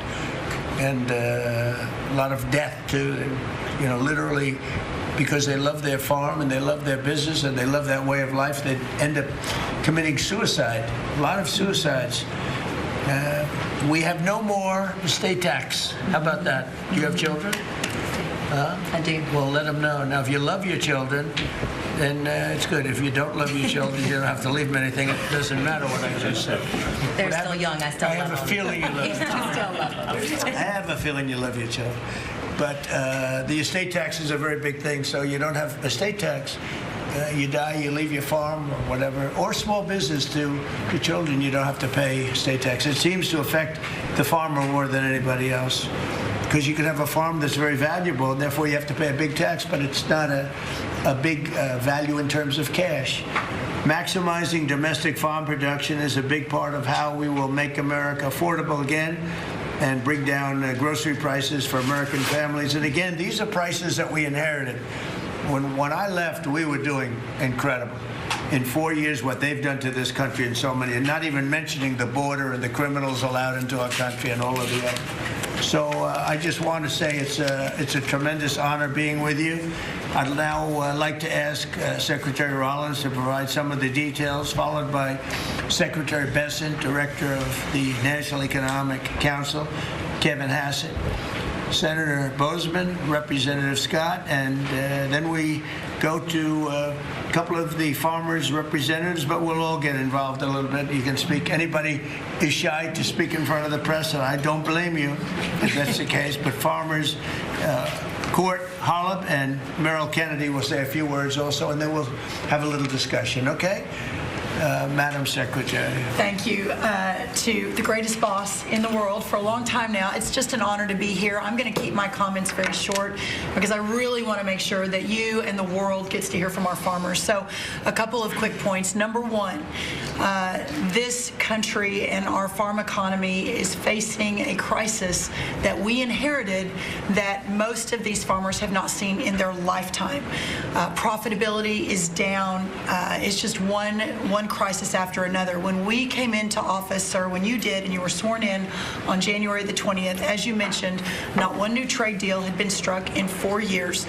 The cost of inputs for our farmers, fertilizer up 36%, manual labor up 47%, interest rates up 73%. When you combine the cost of inputs for our farmers married to no new trade deals, and then you're facing an administration whose priorities were DEI, climate change, putting the farmer aside. I mean, it was an absolute war on agriculture and on our rural communities. That all changed on January 20th. So as, sir, we are working, and you have been just so resolute. I mean, these are our people. Rural America is the fabric of our country. This is the way of life that preserves the American dream for the next 250 years as we celebrate the first 250 years. So we began to go to work immediately. What these elected officials sitting across from us did with the One Big Beautiful Bill, with a lot of help and direction from you, was the largest investment in rural America in any of our lifetimes. We will begin to see that effectuated next year in 2026. As we have fought to bring input costs down, you have talked about, and even this weekend did an executive order, signed one, on looking into the reason that so much of these costs have been driven up over and over. Equipment, again, fertilizer, seed, et cetera, et cetera. We have to make sure we understand why that is. And then the continuing of the additional trade deals across the world. And no longer will America be held and beholden to the regime of other countries' tariff infrastructure. Instead, we are moving our products out across the world. Having said that, and we have been listening to the farmers for the last 10 months, 11 months, sir, that the bridge that is needed to get from the last administration and what basically happened under the last president and the last U.S. Department of Agriculture to this new golden age for farmers, where instead of farming for government checks, they can farm to feed their family and sell their products and pass it on to the next generation, that this bridge is absolutely necessary based on where we are right now. So as the president said, we are very pleased to announce that today we are going to be effectuating an $11 billion bridge payment to our farmers.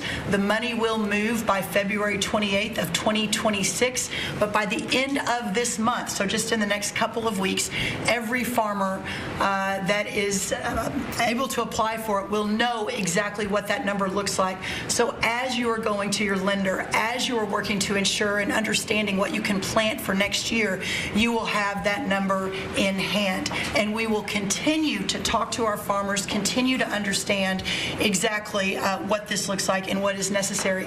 The final thing I'll say is 12 billion. Well, we're holding $1 billion back. So today we are announcing $11 billion. We are holding $1 billion back just to ensure that we are covering. So today's announcement covers all of our row crops, but some specialty crops and others that we are still working with to best understand where they are in the farm economy and ensure that we're making every forward-moving position that we need to.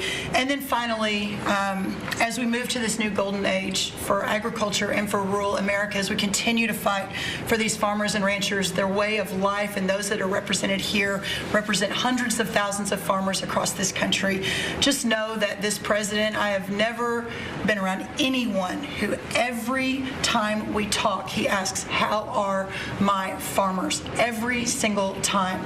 So we will never stop fighting. We will make sure that we're doing everything we can to ensure the next 250 years is just as bright, if not brighter, than the last. So thank you, sir. Brooke. Thank you. And this money would not be possible without tariffs. The tariffs are taking in, hundreds of billions of dollars, and we're giving some up to the farmers because they were mistreated by other countries for, I don't know, maybe right reasons, maybe wrong reasons. They weren't. They were trying to show us something, and it's really worked out really well. But because of the tariffs, this is possible. The other thing I'd like to add before going to Scott, and I think it's very important, we're going to also give the tractor companies, John Deere and all of the companies that make the equipment, we're going to take off a lot of the environmental restrictions that they have on machinery. It's ridiculous. I know because I buy a lot of that machinery for different things. We have a lot of big clubs with, hundreds, thousands of acres. And I buy a lot of stuff, and you buy it, it's got so much equipment on it for the environmental, it doesn't do anything, except it makes the equipment much more expensive and much more complicated to work, and it's not as good as the old days. And we're going to take a lot of that nonsense off of the equipment, which is going to reduce, and we're going to do it, and we're going to say you're going to reduce the prices. We're not going to do it, and they're not going to reduce. They're going to have to reduce their prices because farming equipment has gotten too expensive. And a lot of the reason is because they put these environmental excesses on the equipment, which don't do a damn thing except make it complicated, make it impractical. And you really have to be, in many cases, you need about 185 IQ to turn on a lawnmower now. So we're going to take that off, that crap off that they put on Biden mostly. And we're going to take that off. So that's going to make that'll bring down the equipment prices a lot. That's right. And we're going to do that immediately. You're going to work with Lee Zeldin, who's not here. He's doing a fantastic job, and Lee is going to work that out. All right, so we are leaving the White House now, where the president has just announced a $12 billion federal bailout for all row crops. So that's going to include our soybean farmers here in Minnesota. As we know, that's consistently one of the largest exports here in Minnesota. A lot of farmers struggled, of course, during the course of the last year or so with the tariffs. But now the president saying that with the trillions of dollars that the U.S. has gained, $12 billion of that is going back to farmers. So we're going to leave this and bring you more details here in a little bit. We do want to take you to the state capitol right now. So what is happening is this is Wreaths across America, and some volunteers who come together. This is an organization that started the mission here is to place wreaths. It started in Arlington National Cemetery, to place wreaths on each of those markers. Now more than 4,600 participating locations in all 50 states, including Fort Snelling here in the Twin Cities area. So this is the Wreaths Across America. What they're doing today is presenting wreaths. While he's talking for just a second here, I'll just let you know they're presenting wreaths to the branches of the military, and a POW MIA flag will be out on display as well. So let's take you there and just listen in to this Wreaths Across America press conference for just. Thank you, Colonel.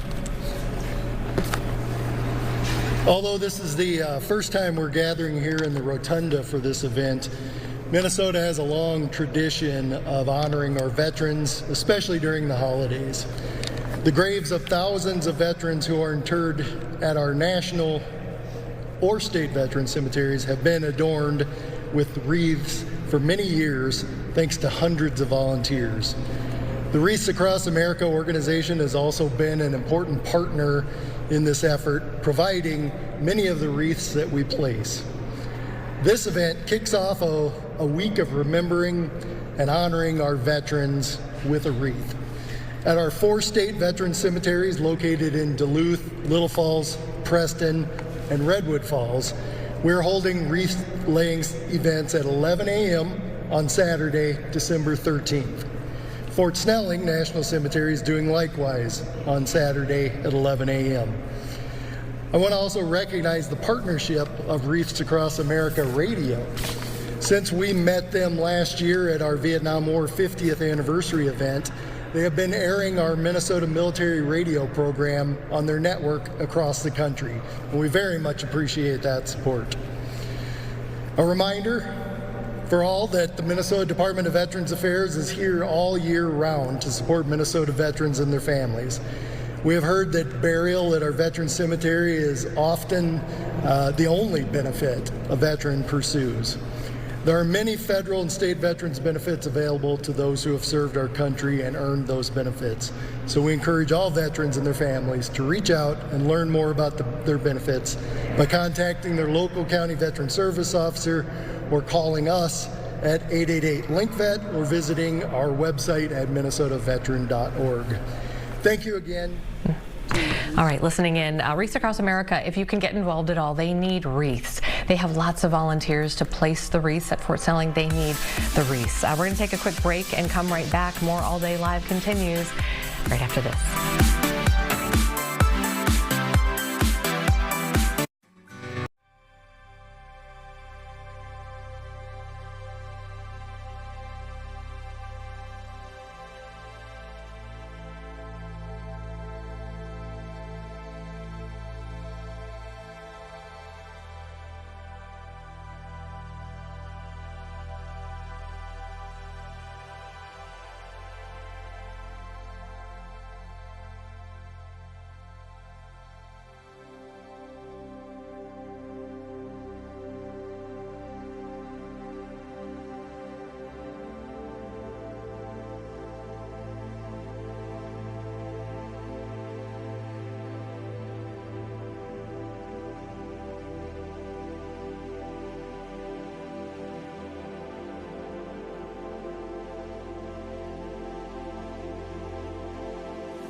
today.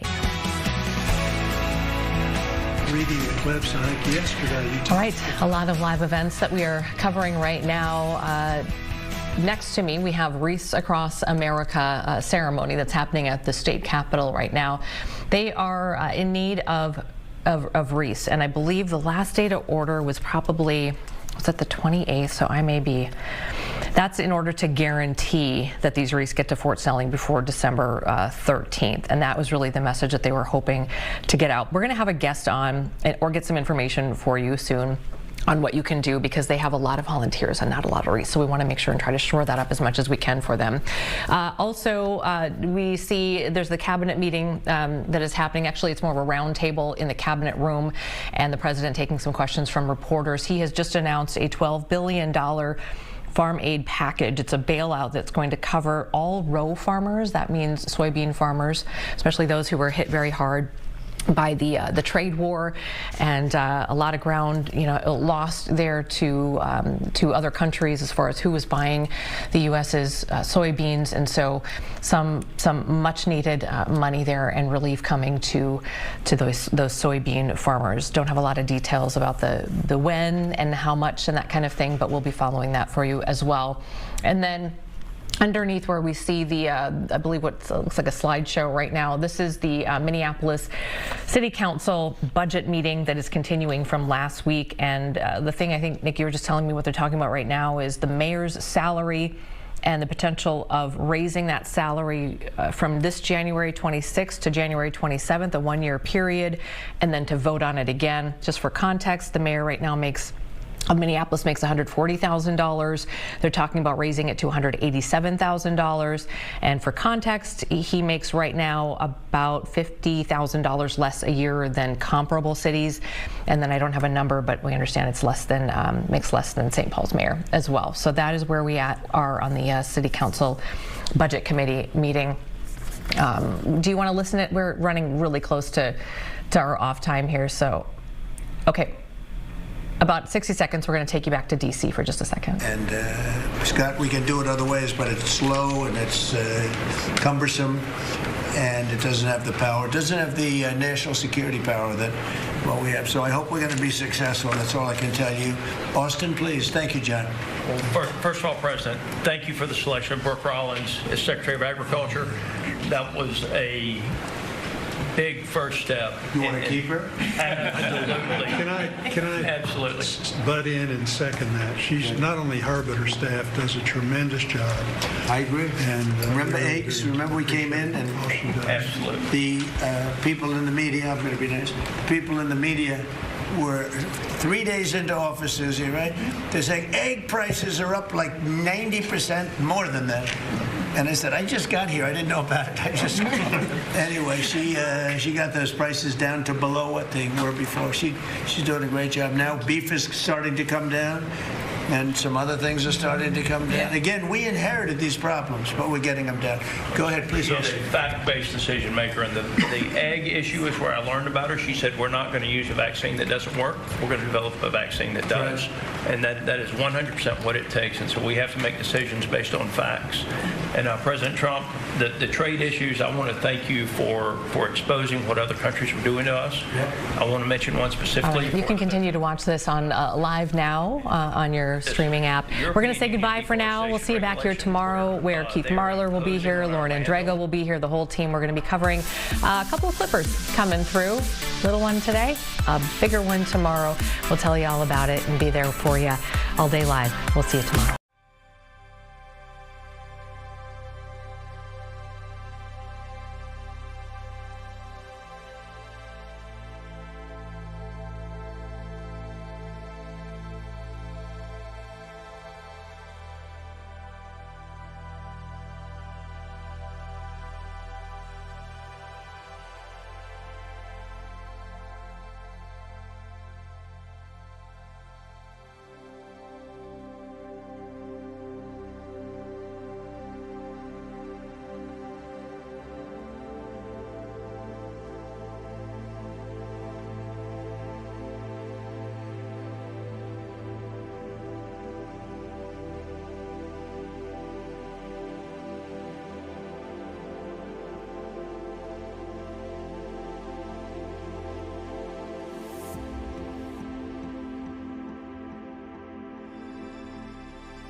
Welcome to TMZ Live. So you have heard the buzz that Donald Trump may pardon Diddy.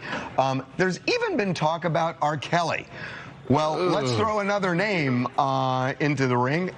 Harvey Weinstein. Yes, so though this one is not coming from the White House, some would say it's coming from across the pond, from Dame Judi Dench, who is feeling more than sympathy for Harvey Weinstein, saying it's time to let him out, that he's done his time. So they have history, obviously. They in Hollywood, they have Hollywood history, and that she was one of the stars of Shakespeare in Love. She actually won an Academy Award for Best Supporting Actress on that one. He has tentacles all over Hollywood. And he championed.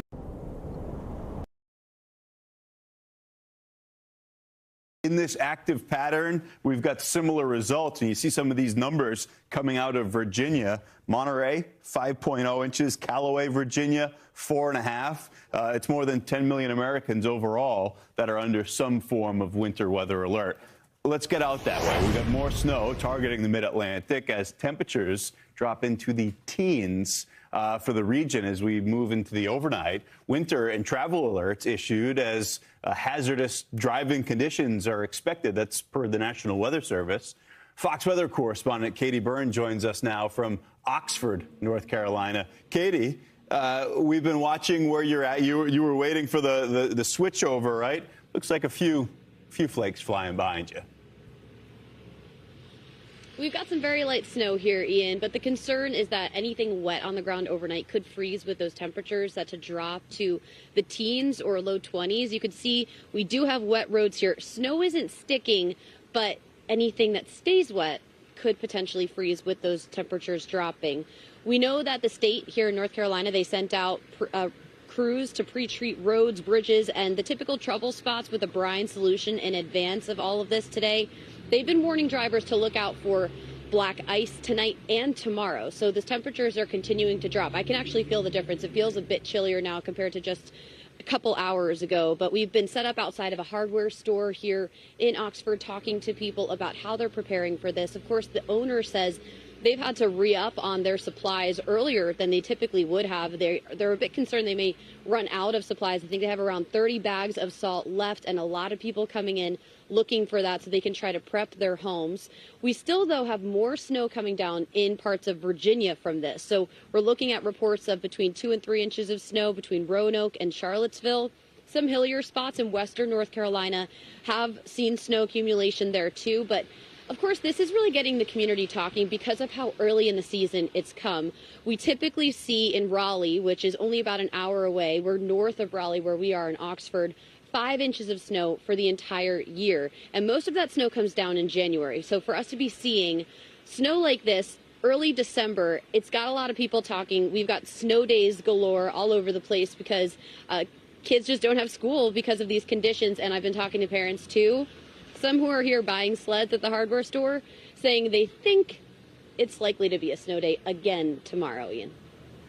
Katie, you mentioned this refreeze, and the problem with that is that it's super sneaky. You look at what's going on behind you, we can see the road is wet, but folks may not be prepared for that. Were they talking at all about the difficulty preparing for where you're at, where you saw all kinds of precipitation, starting with the wet stuff? It makes it awfully difficult to pre-treat the roads. Yeah, we do have a little bit of a mix here, and we know that the North Carolina Department of Transportation, they're handling the highways, but it's those secondary roads and back roads that have got some people concerned. We were just talking to a gentleman, George. He was just here at the hardware store buying a sled for his kids. No snow sticking to the ground yet, but he's hoping that maybe it will. But he was telling me, you know, you've got the country back roads that really tend to be a problem because they'll last to be treated, and then people really can't get around because of how slippery it gets. Yeah, Katie, I know you're off to the north of Raleigh. They just, over the past hour or so, had that changeover from rain over to some snow now. So folks across the region need to be prepared for exactly what you were describing. That's Fox Weather correspondent Katie Byrne live in Oxford, North Carolina. We'll be checking back. Thank you. She mentioned it. Winter weather alerts across the mid-Atlantic as the region receives, parts of it, more snow up into southern Virginia. That was kind of the sweet spot. Look at Charleston, West Virginia, an awfully snowy scene there as this cold air, Katie said she could feel it, comes crashing in on the backside of that boundary of that cold front. And yeah, all in through there. There's Charleston, that burst of snow we were just looking at on the live picture. And just off to Katie's north, that's that big band in through there where places